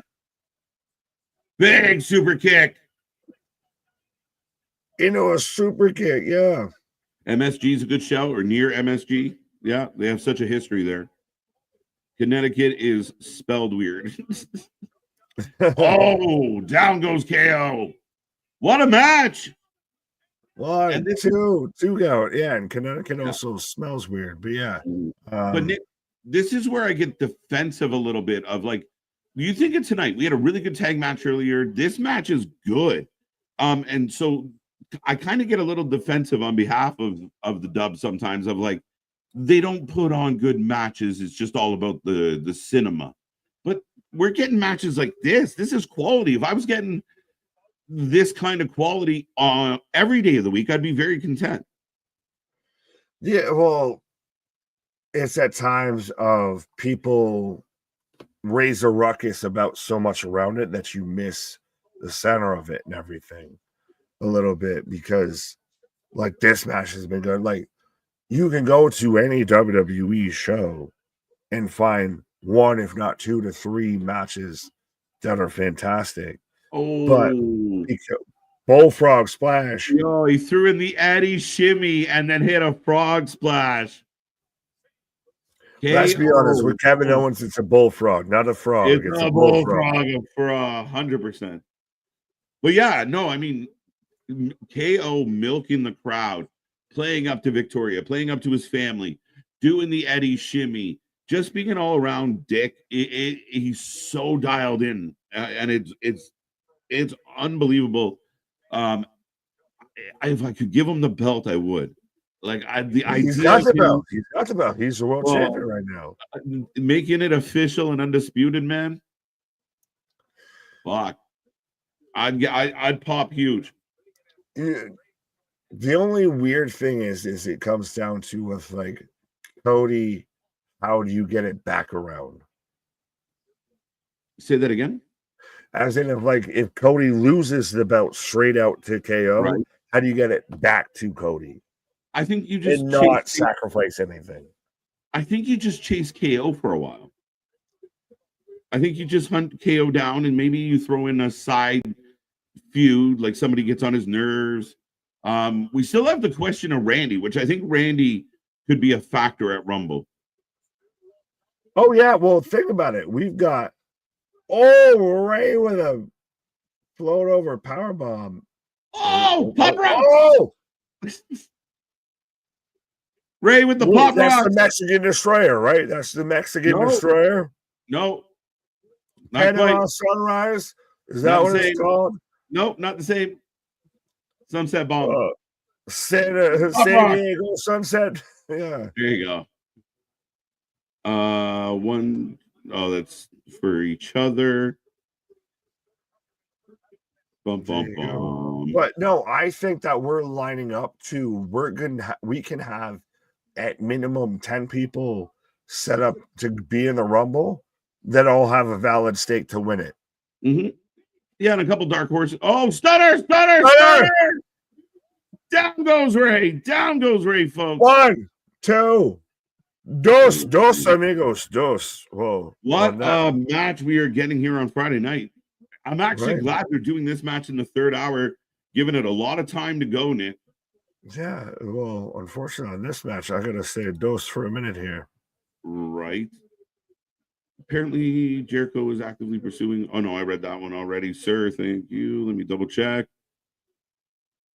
I think we got that one as well, but thank you so much, Spaz. We appreciate you. Sunset Powerbomb. Exactly. The short form works a lot better, my guy. We're good. I like it. Oh, Ray going for the 619. Sets it up. Lands it. KO down, folks. This match is a lot better than I thought it was going to be. No, I was pretty pumped when they announced that Ray was going to fight Kevin. Kevin bumps the ref, bumps the rope. Down goes Ray. Inadvertently, I was pretty pumped when they announced it, and it's living up to what I was hoping. Really, really, really strong match. Pop-up power bomb. Kevin gets the dub.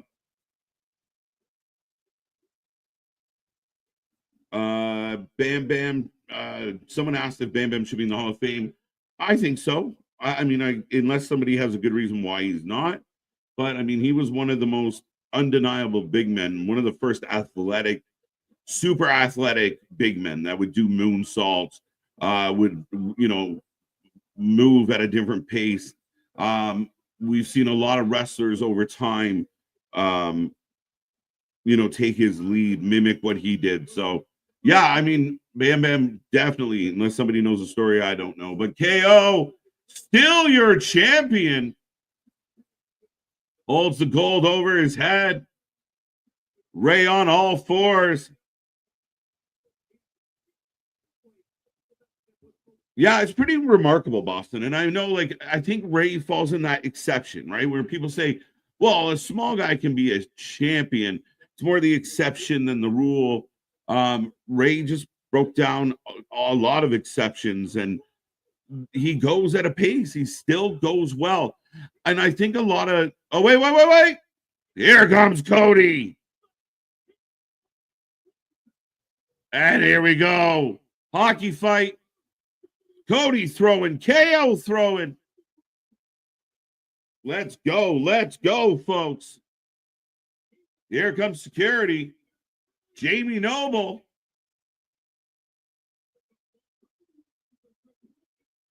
Vader should be in the WWE Hall of Fame as well eventually. Why did I think Vader was in there? I thought Leon went in. Oh, we're brawling at the side. Crowd's going crazy. Both men throwing. They're throwing. Let's go. There you go. There you go, big dog. It's facts. That good-looking, handsome fellow, still your champion. The crowd is on their feet. KO standing on, I believe it was equipment boxes. Belt overhead. Cody wants more. Man, this is good. This is Cody's best stuff as champion. Yes or no, folks? What do you think? Is this the best angle that Cody Rhodes has been in? And is this the best version of Cody Rhodes we've had since he's been the champion? To me, this is the most where I think Cody gets heat because sometimes he's not the most interesting of guys. I think this is a really different vibe for him, a really different attitude. It's bringing more. It feels less rehearsed and more visceral. I like it a lot. As I go into a commercial break, about 2 minutes and 45 seconds before we get back to the action, that ladder match already feels super built. The fact that they still have 2 weeks to continue, it is great. That match is going to be insane, in my opinion. It will be match of the night. I'll be shocked if it's not match of the night, Boston. Absolutely shocked if it's not match of the night. I'm looking forward to this in a big way. In a perfect world for me, KO pulls it off. That'd be outstanding. Maybe it forces Cody into the Rumble. Maybe Cody has to go do Chamber to try and get, if this is this hot, there's nothing wrong with KO Cody at Mania. Like, there really is not. And maybe I'm biased because it's a KO thing, but I think there's something here, and it's working. It's working so well right now. Do you think Gail Kim gets a Hall of Fame? I think she could. Why not? I think she's one of the best. One of the best, especially one of the best that haven't been acknowledged, Damien. So yeah, why not? Rey Mysterio and Eddie Guerrero versus Eddie Guerrero. I was there for the match in Tucson, Arizona, and he was a phenomenal heel. He was swearing at people in Spanish. It was so good. Absolutely, absolutely. That would have been amazing to see, AB. For the record, KO is not KJ's brother. KO is KJ's imposter. Call it what you will, my guy. I'm a big fan. We'll put it that way. For me, this even beats the stuff with Roman and The Rock. It's showing off exactly how good Cody can be. Yeah, it really has. And like I said, it feels a little less polished. And, I think, sometimes with the Reigns Cody stuff, like, I thought those pre-tapes, those produced vignette segments, they were really good. I really, really liked them, but they were so polished. This doesn't feel so clean, so prepared. This just feels like there's genuine issue between the two men. KO gaslighting everybody, including Cody, has worked so well. I think the payoff's going to be huge. This ladder match at Rumble is going to be unbelievable. We are about 20 seconds away from coming back from the commercial. KJ has the longer beard. It's true. It's a little bit longer. Thank you, sir. Martel should be in the Hall of Fame. Not sure about Garcia. Why her? Martel's an interesting one. Really, the standard hasn't really been kept very high. Martel had a good run. Again, doesn't instantly scream Hall of Famer for me, but I mean that in all due respect. If Rick Martel gets into the WWE Hall of Fame, would you ever take a shot of arrogance? There you go. There you go. We all need to get that back on the market. Arrogance. Man going around. Do you remember the best was when he took out Jake the Snake, and then they did the blindfold match. Big Dog KJ has a longer beard. That's facts. I read that one already. But folks, we are going back to the action. Big Nick's on a pause for the cause. I will remind everyone tomorrow, our predictions and previews for Genesis will go up. Ringsider Anthony and guest is going to be a great one.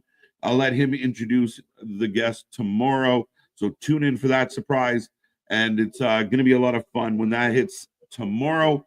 He'll break it all down. Sunday, 7 p.m. We are live. We are ready to go. And we're here for GCW, The People versus GCW, live from Hammerstein Ballroom. And we will be doing Genesis as well. 3 hosts, 2 shows, 1 amazing stream. Don't miss out. Be a part of all the fun. Be a part of all the shows. And make sure you be a friend. Tell a friend. We do appreciate everyone being here tonight. We are getting a replay of KO and Cody, the chaos that was.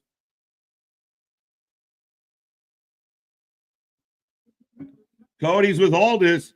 Aldis having a hard time with these two. The best KO. I agree, Gordon.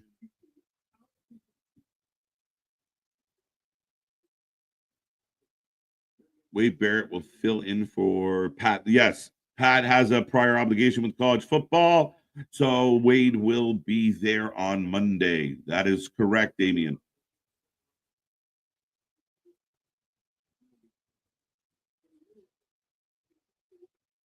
Tonight, we're getting a contract signing. When are we getting the contract signing?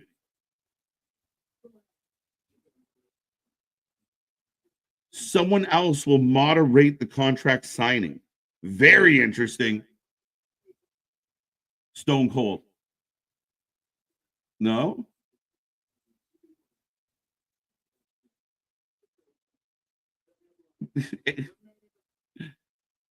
The Heartbreak Kid, Shawn Michaels. All right, all right.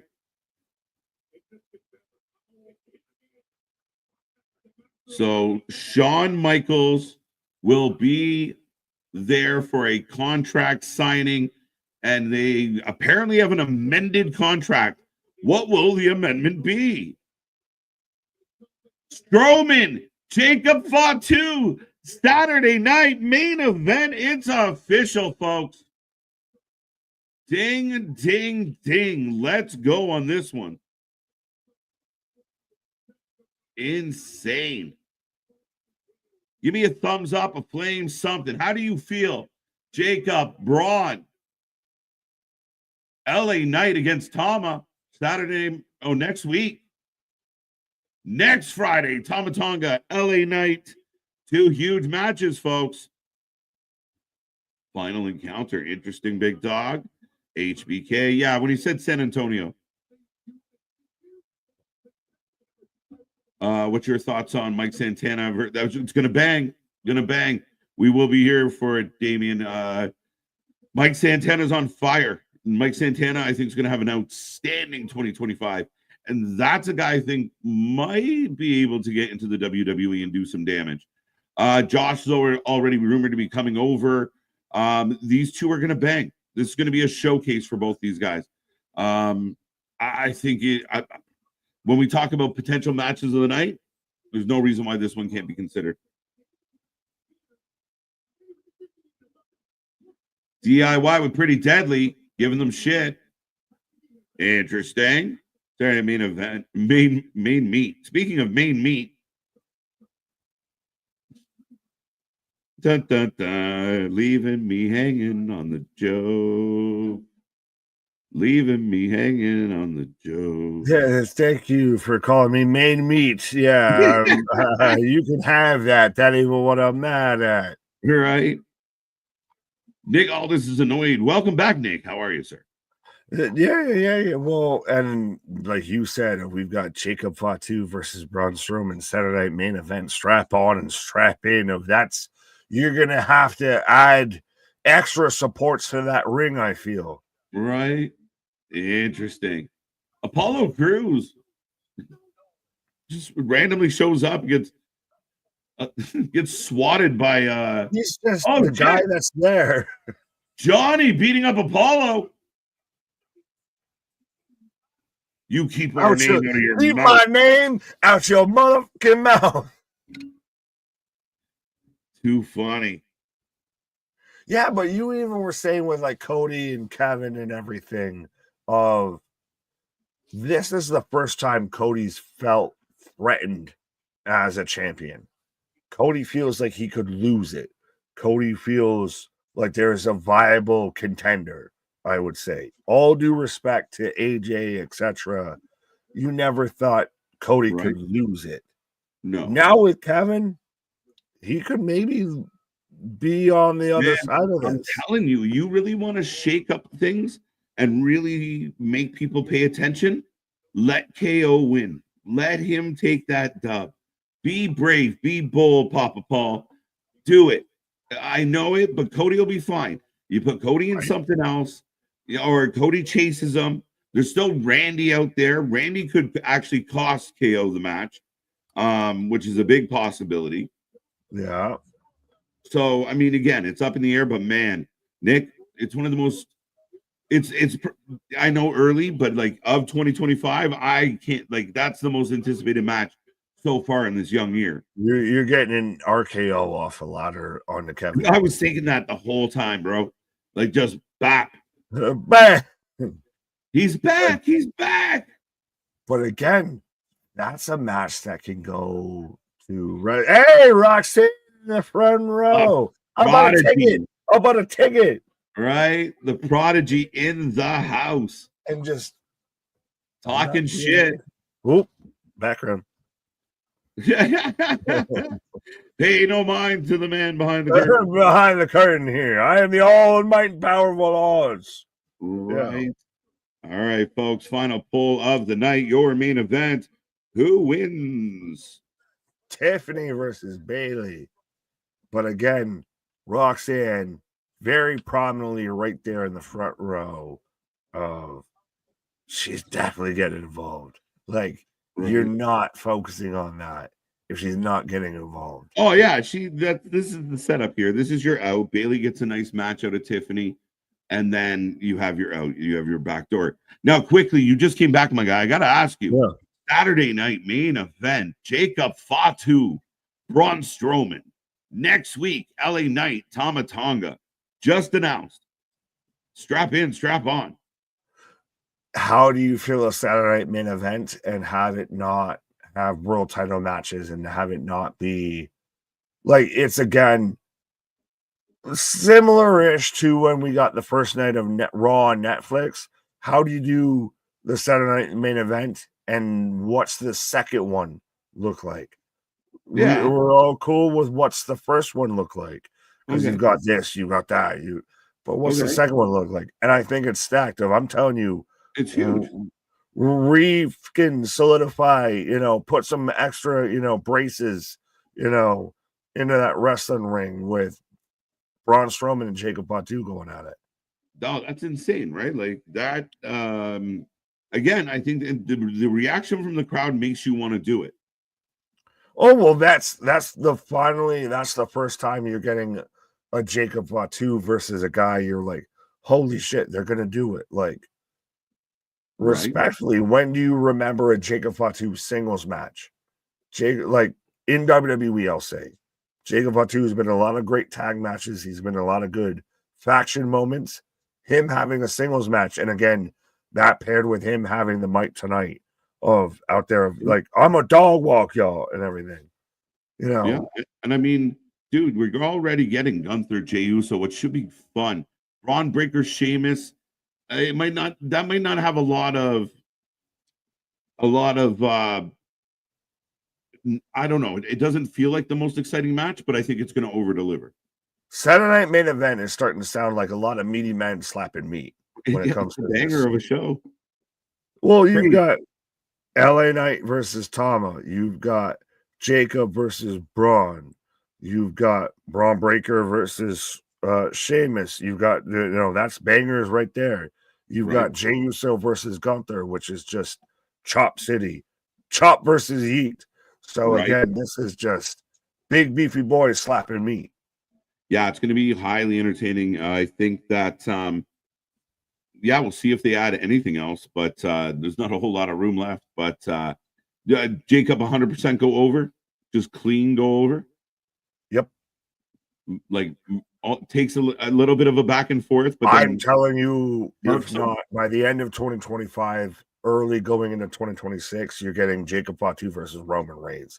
Like Jacob Fatu is the next coming of the guy. I think so. Like, I mean, he's got it all. And dude, like even tonight, you give him the mic a little more, he's that much more interesting. When Braun got in the ring and he was so amped to fight the guy, there was no back down in the man at all. Those are those moments where you get caught up as a wrestling fan of just waiting on the edge of your seat for what's about to happen. I'll ask you this: out of those two, Braun or Jacob, who do you think, like, you put them versus whoever, who would have the better wrestling match? Jacob overall, because Jacob's got more bells and whistles. Braun's not a bad wrestler, but a lot of people like him. He brings in viewers. He's more popular than I think people realize, but very, big man. I don't want to say completely one-dimensional, but pretty close to one. 1.5 at best. Right? Yeah. There's so many intangibles to what Jacob Fatu does.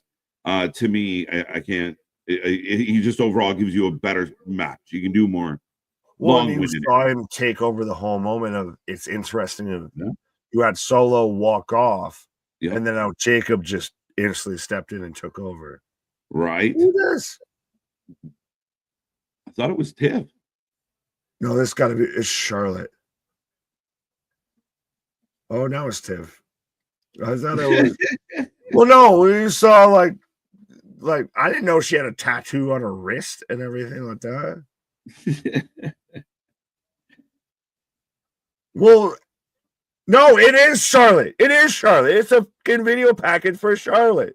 Well, because again, it's funny to me. This is the one that was going around Twitter today, wasn't it? I don't know. But 14-time women say, yeah, we're bigging up Charlotte.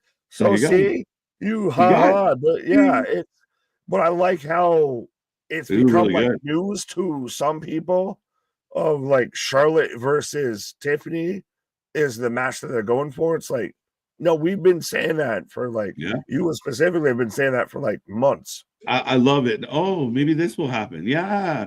It just kind of writes itself, doesn't it? Sometimes the obvious answer is obvious for obvious reasons. Right? At first I thought it was Ash by Elegance. Anthony, you shut the hell up. No, literally, when it first started off, I'm like, oh, is that Tiff? And also why that makes it a compelling matchup. They're almost interchangeable. It's just it's the You're the new model. You're the new model. Yeah, that's all it is, right? Like it's Back to the Future. You're looking Tiffy, Tom. Your champ is here. All right, get those votes in, folks. How you feel? 46% right now is leading the way with nobody / rocks. Yeah. So that's the most likely outcome, according to the chat, is nobody's winning this match. It's such the shift of even she comes out here and she's now with a title belt of like they pan him and she's like, I just so happen to be champion. Right? Yeah, no, timed well. And again, you look at the entrance, you look at the similarities. Yeah, man. I mean, it wrote itself. The queen versus the princess. Honestly, if you had to, going back in history, if you had to look and say Roxanne Perez or Tiffany Stratton, who would have been WWE Women's Champion first, I feel like most people would have taken Roxanne. Ended up being Tiffany. Yeah, no, yeah. I mean, I'll put it this way: when Tiffany first came on the scene, and you were live with me when it happened, man. Right? She was like going nowhere. She was daddy's girl of just it was going nowheres, and it was way eerily too close to. You could tell Vince wrote it. Yeah, 100%. There was a little bit of Dear Journal in some of those scenes. Yeah, man, it was rough. If you would have told me that she was going to pick it up and evolve as fast as she has, I might have called bullshit at that time. But man, did she find something when Papa Paul or HBK really got the reins tight? She was outstanding, wildfire, man, and she is talented in the ring. Oh, absolutely. She's the Jane Daniels of the fucking pro wrestling world out there. Didn't exactly think they were gonna fucking make it, but holy shit, I wish I picked them. Right. But But again, Tiffany big main versus event Bayley. tonight. What? Charlotte is just as good as her dad. I mean, that's a hard comparable, but I mean, Charlotte's had Yeah, a very well, successful career. her dad currently or her dad overall? I think he's saying, and I mean, she. No, you got to ask these questions. All right, He's still an active all right. wrestler, quote unquote. I think his legacy, but the queen is coming. 5-star match already. Let's go. Andrade knows all about that. Right. But we are off and running, folks. Let's see what this final tally is. 38% is saying nobody, 41% saying Tiff, and 22% going to Bailey. So not a bad split, but Tiff takes over late, and most people are picking Tiffy. As they're very much working this, like, I don't know if they're working it of selling how much, like, showing on par they are. Of you've got both like collar and elbow tie-ups and shove you in the corner, collar and elbow tie-ups, shove you in the corner. Like, I love that that's shit. Like Warrior Hogan type shit. I love that shit. They don't do enough of that shit anymore. Give me a good lockup. Give me a good transition, like from move to move. I love that shit. Well, like, no, and it works with this because it's selling that you're on par with somebody. Right? It's good. Like, I mean, again, classic wrestling. I love it. I love it. We don't get. Yeah, but that's the thing is we're going the way of the dinosaurs that appreciate and or even know what a collar and elbow tie-up is. But it's such a good way to start a match and get contact without impact. And then right? Well, no, Tiffany just sits there and hits the cartwheel, spring salt, and just da. And then even just matrixes out of getting Bailey going for a clothesline. Tiffany bringing her A game. She got the belt. She's like, I'm not giving this back. But this feels like that we were talking about with the old school. This is more passing of the torch type match of you get the the collar and elbow lockups and everything of showing we're both about it. It was like the start of the Rey Mysterio Kevin Owens match. I loved it. Watching some of that technical wrestling, even doing like the lock in the hands and then rolling into the up kick. Like, I mean, again, it's just nice to see solid, fun, technical wrestling that for anyone out there thinks it's boring. I mean, it's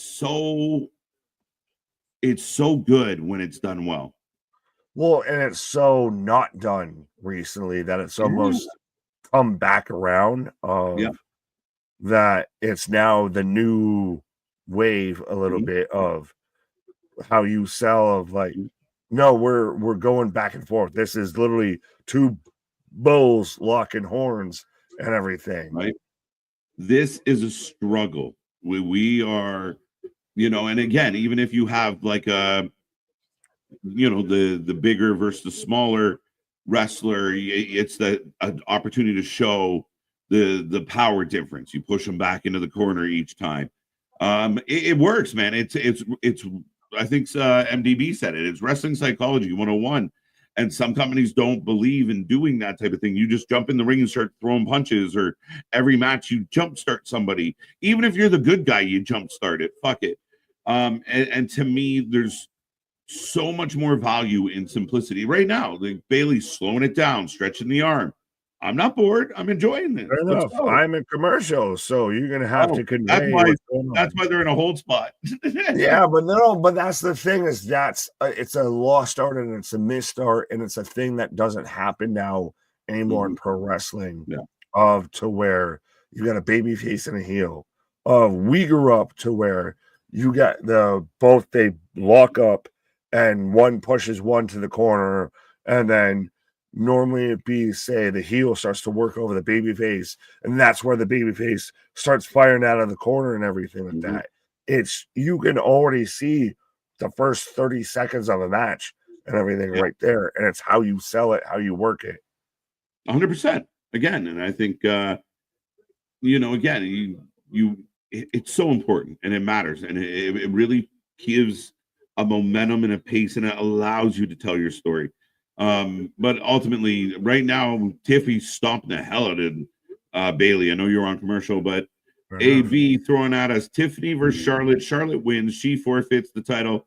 The Raw after Mania, she wins the title again and does it over until she's a 50-time world champion. Wouldn't surprise me. You got to give Charlotte some love. She's earned a lot of stripes. I'm a big Charlotte fan. For me, she is in the top 3 of all time.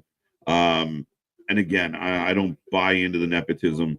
It might have helped her get in the door, but she carried the weight, and she came through a real tough graduating class. Like, all those women could bang. Charlotte found a way to stand out and really put. Well, everybody that wants to shit on Charlotte Flair and everything, she's the Randy Orton of that women's division and everything like that. Should have, not made it because of Nepo, because of you've got a lot of big boots to fill and everything like that. And then she sat there and took it, ran with it, exceeded it. I don't like the whole she forfeits the title and we're just fucking fabricating title reigns and everything, all of that. But no, Charlotte Flair coming back is a big fucking deal. Huge. She's one of the big 3 people, I think, women's wise, that can come back in 2025. Well, and now that you kind of have Tiffy on a bit of this babyface vibe, the fans pop for her. It's a good time to have Charlotte come back, get her pop, and then go right back to, she can really bully Tiffany and really flex on her and be the jealous old guard that doesn't want to give it up. I think it works. Do you go Charlotte heel there? Or do you go Tiffy heel? Oh, Charlotte sucks as a babyface. Yeah, and blows. I don't like it. Like someone said when she compared her to her father, like Flair could cut a promo. She might. Consortium. Yeah, Charlotte didn't get the promo gene. I mean, I don't know. Half of every Flair memorable promo is him dropping elbows on his own and everything. Those were the best. When you were young and Ric Flair just out there losing his mind. Well, like I said, I've been listening to, again, the death of WCW, and every time they mention a Flair promo, it's like, the consortium, Eric Bischoff, I hate you, fire me, you, like... Finish a full sentence, Rick. Get to one sentence before you start a second. Right now, Bailey face down. Tiffy stretching that arm. Been watching Penta clips. Yeah, well, I'll take that sacrifice. What? But what is it interesting I know we had talked about of Tiffy becoming the quote unquote baby face out of the Nia thing. That made sense. I feel like she's kind of hasn't though. Like her versus Bailey, she's the heel. But like her versus Charlotte, she could be the babyface. I actually feel like they're running this a little more like the crowd's cheering for her. Like she not really heel. Like it doesn't feel like she's playing too much of a heel. It's been a really good back and forth. Bailey, Bailey in San Diego. It's almost like San Jose or San Francisco. Yeah. But that's where I think Charlotte fits in this whole scenario. Coming out of this, like, if she does a good job and it's all like a respectful moment, then it just helps her get over with the fan base, right?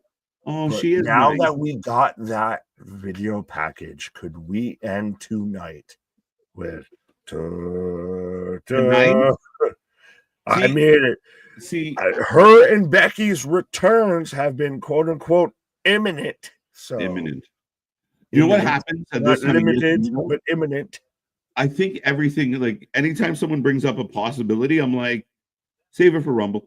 Like, everything's at the Rumble. Yeah, save everything for Rumble. It's a bad habit at this time of year, but well, no, I mean it makes sense. I mean, Christ, Michelle McCool might still show up in the Rumble. Hey, now with the WWE, the TNA deal, my 3-year in the making prediction of Mickie James wrestling in WWE might be truer than you might finally get it. It might take 3 years in the making, but yeah. Right. And that now makes it even worse that I got that question wrong yesterday. Oh, dude. Listen, I will say this real quick. The match is back on and rolling if you guys were in commercial, but Bailey is in control. You know what? We always sit around, you watch like those trivia games on TV, and you're like, morons, how did they get that wrong? But when you're live and you're trying to think of shit on the spot and you blank out and vitamins are a problem, like all of it is a bad combination for like just blank. Like there's times Hey, I respect Spaz and everybody else that was out there, even in Anthony's comment section and everything of like, but you said TNA, not Impact. Oh, get out of here. At that point. Get out of here. You got it right. So I appreciate everybody that came to my aid, that came to my side and everything. Oh, bro. But still, to me, I viewed it. Tiffany just smashing into Bailey as she's hung up in the ring apron there. Yeah, no, I was already knocking on the devil's doorstep there. There was no saving me. Even if I got that right, I was losing overall. Right. Anyway, it was a good time. If you guys haven't seen the Wing Show yet, go check it out. Anthony, big W for Anthony, big comeback. And again, because I ate the last 4 straight, right. I was like, oh, Bailey to belly, Bailey to belly, belly to Bailey, belly to Bailey, as we're going commercial to commercial. Tips down, Bailey's down, ref is checking on him. And now we're out here talking about adding more spice because the price is right. Yes. Dude, I want to try that bacon. What was the one on there? Bacon habanero. I was like, that sounds delicious. Can I eat it? I've had bacon. So can I just say, as we're in commercial break, I've had bacon whiskey before. Yeah. It's not as enjoyable as it sounds. Yeah. You know, you get all of like the fatty, like bacony, and it just ruins any sort of whiskey taste because it feels viscous. Like you feel like it's like syrupy. Yeah, hashtag viscous instead of Frontomania. We got Viscomania running wild. Right. Yeah. Bailey down, rolls back in the ring. So does Tiffany. Both women just fighting to get up. Are you on commercial right now? Yes, I am. Hashtag Calm app, which I think we both need, is the Calm app.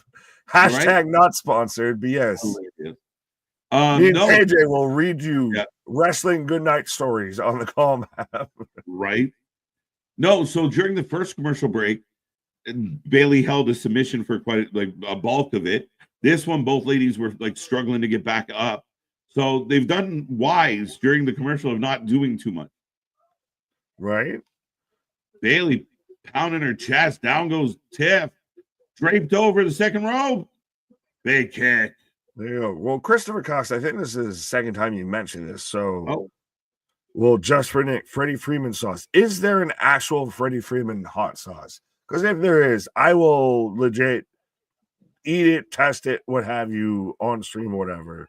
Just because I'm a Yankees fan and because fuck you, Dodgers. But yeah, I didn't know there was one. Well, no, because I've seen like headlock hot sauces and stuff like that now. So there was a Freddie Freeman hot sauce. If you type in Freddie Freeman hot, the first thing Google gives you is white. Second thing is Mike. Then what is this? So we've already got an MGF promo forming. Which can I ask you this? I feel like I might have asked you this. That whole segment was fucking bad. Like that was not a good Jeff Jarrett promo. The MGF Jeff Jarrett thing, and it really showed. Double stomp. Go ahead. It really showed MGF relies on that old like super smarky wrestling fan that knows that no wrestling fan, unless you're like a diehard wrestling fan, gets the the Olympic gold medalist reference and everything until you say it. No one gets the my daddy brought a promotion, the raging alcoholic. Like that was a lot of insider baseball. Way too much. Gonna send you back to rehab. I'm like, Man, no wonder. Like you were supposed to respect the baby face a little bit. Like, Jesus Christ. Yeah, that's when you see a tectonic plate meet a glacier iceberg. They both were cold as shit and just smashed into each other. Wow. Yeah, Yeah, below no, with a 2 count. it's disappointing because Maxwell's dulled, really dull. Yeah, he's moved to a glacial pace. Right. Well, it's like he's swinging twice as hard and fouling off more than he's connecting with.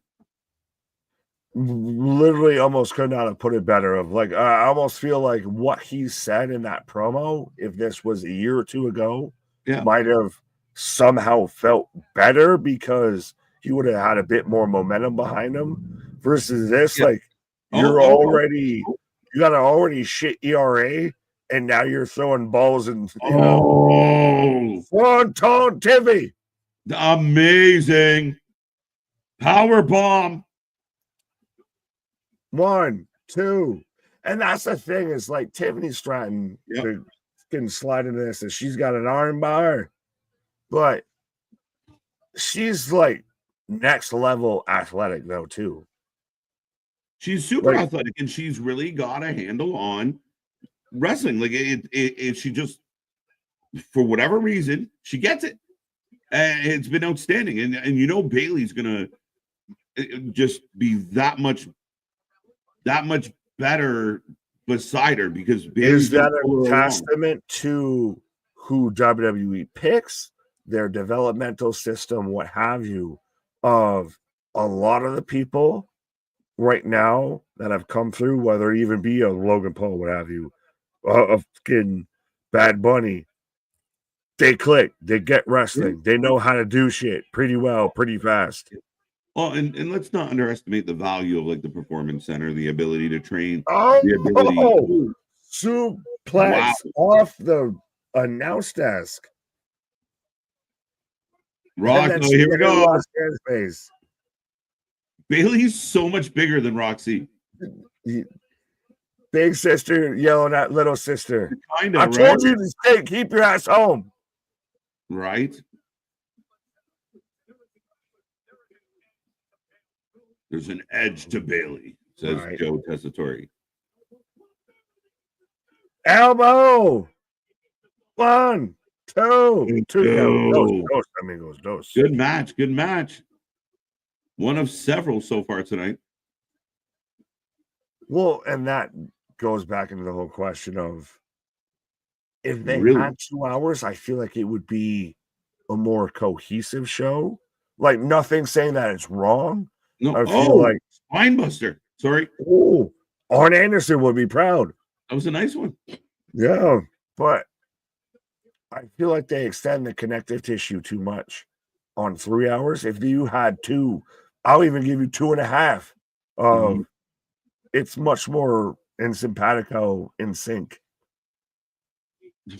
What I will say is this: I think the one thing I have enjoyed tonight is the matches have been given a good amount of time. I would love to know what the official count of in-ring time was on this show.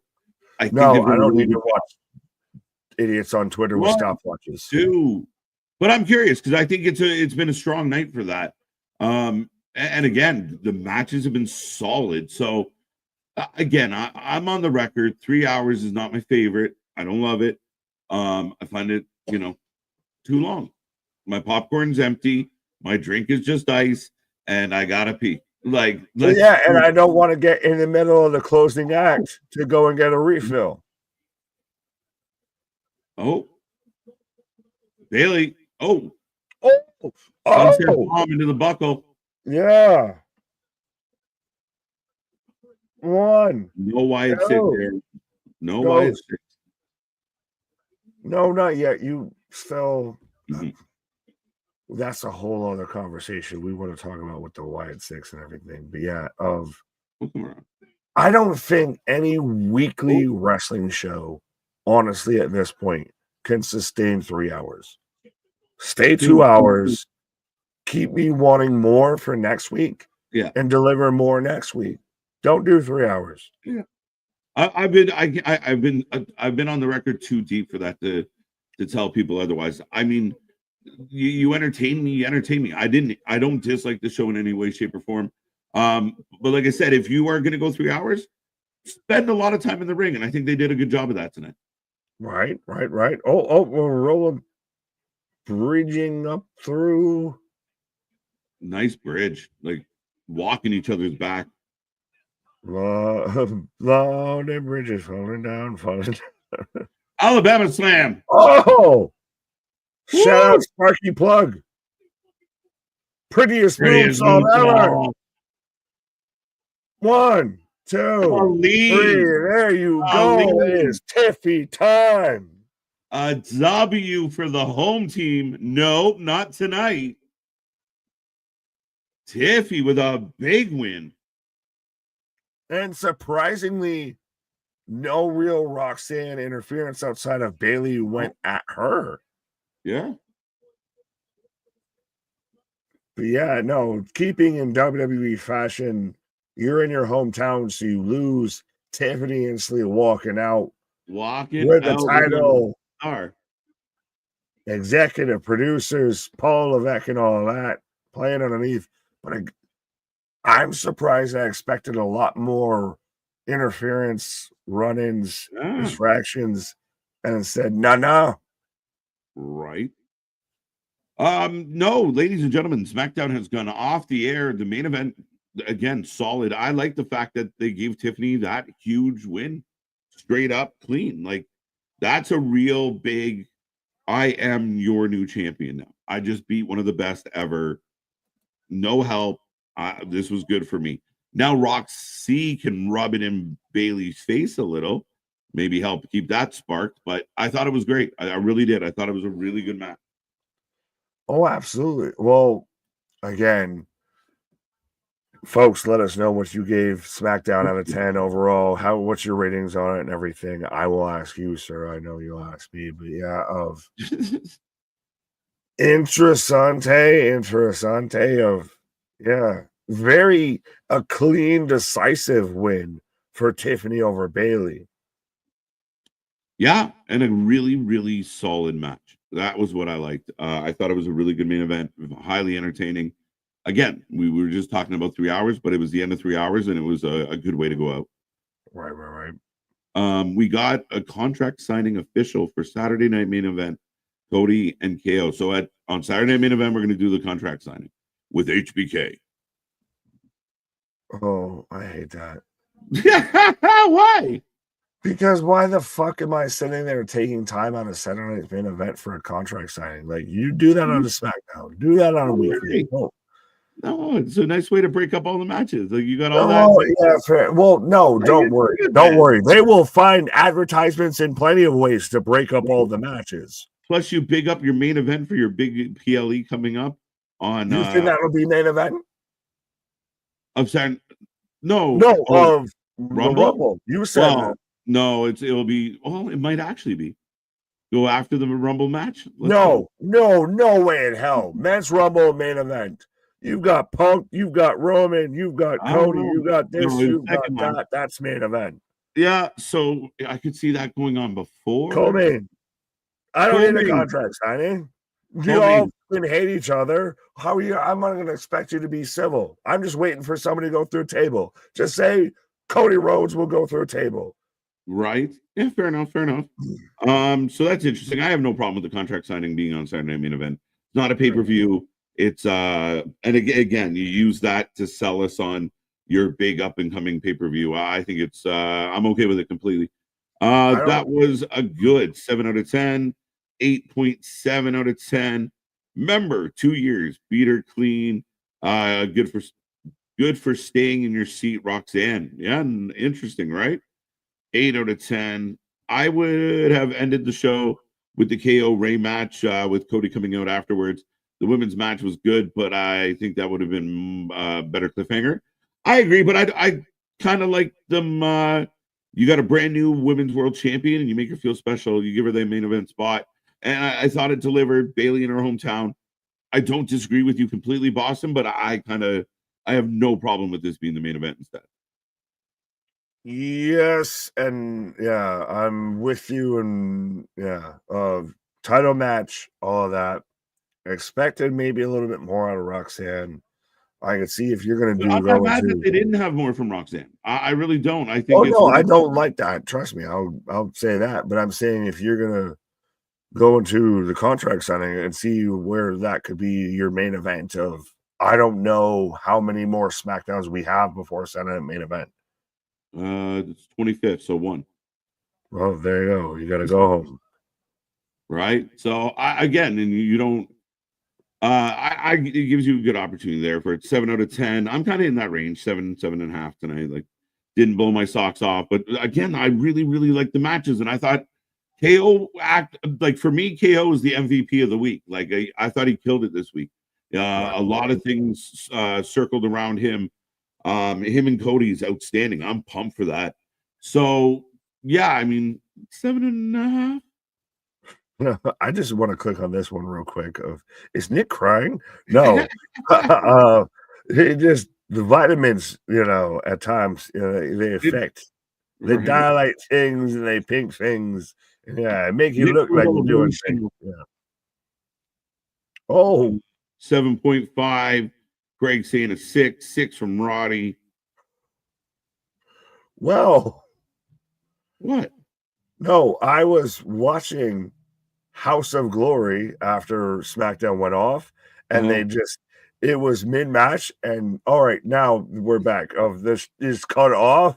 So I was like, oh, we're not even like main event, co-main event, and the pay-per-view just ended. I was like, what the fuck? just done. 9.2 from Hannah. 7 out of 10 for Eric. I did not know Nick rocks the Rey Mysterio hairstyle. Why? Because I have a shaved head. I guess so. That would be his hairstyle. I'm going the KJ style. Right.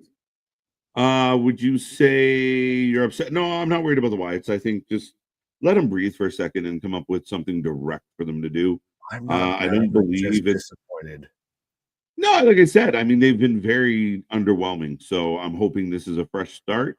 And don't come in unless you have something up your sleeve. But where do they I don't start? know. Like you threw away what was supposed to be the quote unquote final battle, the big blow off of the final testament, Yeah. the Wyatt Six. So like where do you go now? Do you You try know, and bring in Braun? Like where do you go? I don't know if you bring in Braun, but it'd be very interesting if they angle like maybe Braun against them. I don't know, man. I'm really torn. I'm really curious what they do. You have an opportunity to kind of get them in and around that US title picture. There's some baby faces in there that I think they'll work well against. Um, some people have said the bloodline. I don't see that at this time. You So really I don't know. I just hope it's a fresh start, something new, something better for them. you really think we're about to see Sisuke Nakamura taking on Uncle Howdy for the US title? Not yet, not for a hot minute, but I still think you can run programs with like the likes of an LA Knight or even a Jimmy, but there's some baby faces there that, a nice mid card kind of rivalry for now. Fair enough.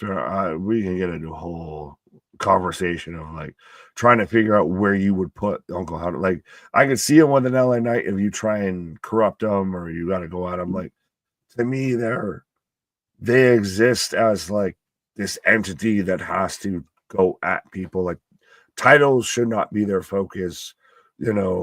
Wins, losses should not be their focus. Solving Mhm, issues, correcting wrongs they feel and everything should be more their focus. Like they should be more mhm. lean the spooky side versus I need titles side. Yeah, and that's why you have them in that kind of mid card fold. And again, if they come close to something, I don't. I mean, do you try and make two of them predominantly tag team? I don't know, man. I just like I said, I hope it's fresh. I hope it's new. I hope it's exciting. But they got to do something, or it's dead in the water. But we'll find out. 7 out of 10. Solo's bloodline seems to have a clot in it. Ooh. Oh, I have a blessed night. Jordan aren't doing much. No, they're quiet right now. They're parked. 7 out of 10 from Steven. Well, ladies and gentlemen, that was SmackDown, 3+ hours. It's been a good one as always. As I said, TNA preview and prediction for Genesis tomorrow with Ringsetter Anthony and a very special guest.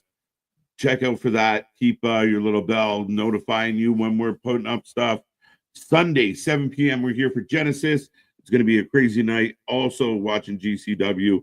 So that's going to be insane. Like I said, 3 streams, 2 hosts, 1 amazing show.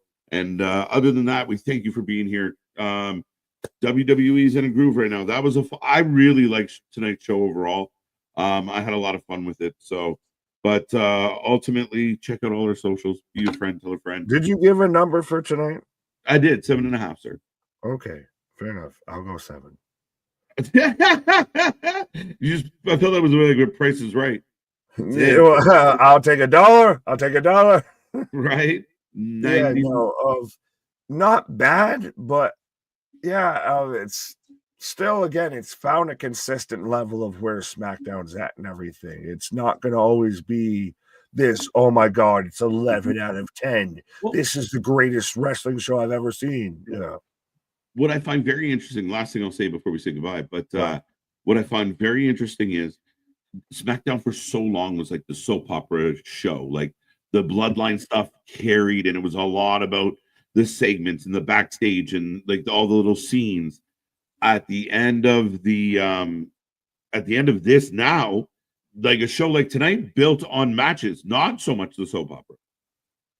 Right. Well, speaking of soap operas and someone who's come past the grave and everything, I gotta click on this. I love you, Wrestling for Life. Let's go. Shout out CJ Brand, the Crypt Keeper himself. Yeah. There you go. There you go. How you doing, CJ? How you doing? Right. Look, big dog on it. There you go. But ladies and gentlemen, that is SmackDown. That is the show. That is everything we got for you tonight. As I said, keep coming back for more 7 days a week. We try to go live. We got so much coming your way. Saturday Night Main Events up very soon. Royal Rumble streams already up and posted. And we got more to come, including all your new merch and a whole bunch of original content. Nick, it was a fun one. Often imitated, never replicated, never duplicated. We do what we do because other people can't do what we do. Our shit is real. Our shit is raw. Our shit is authentic. When you talk about that rest, you better put that full life with it. See y'all tomorrow. See you on the flip side. Good night.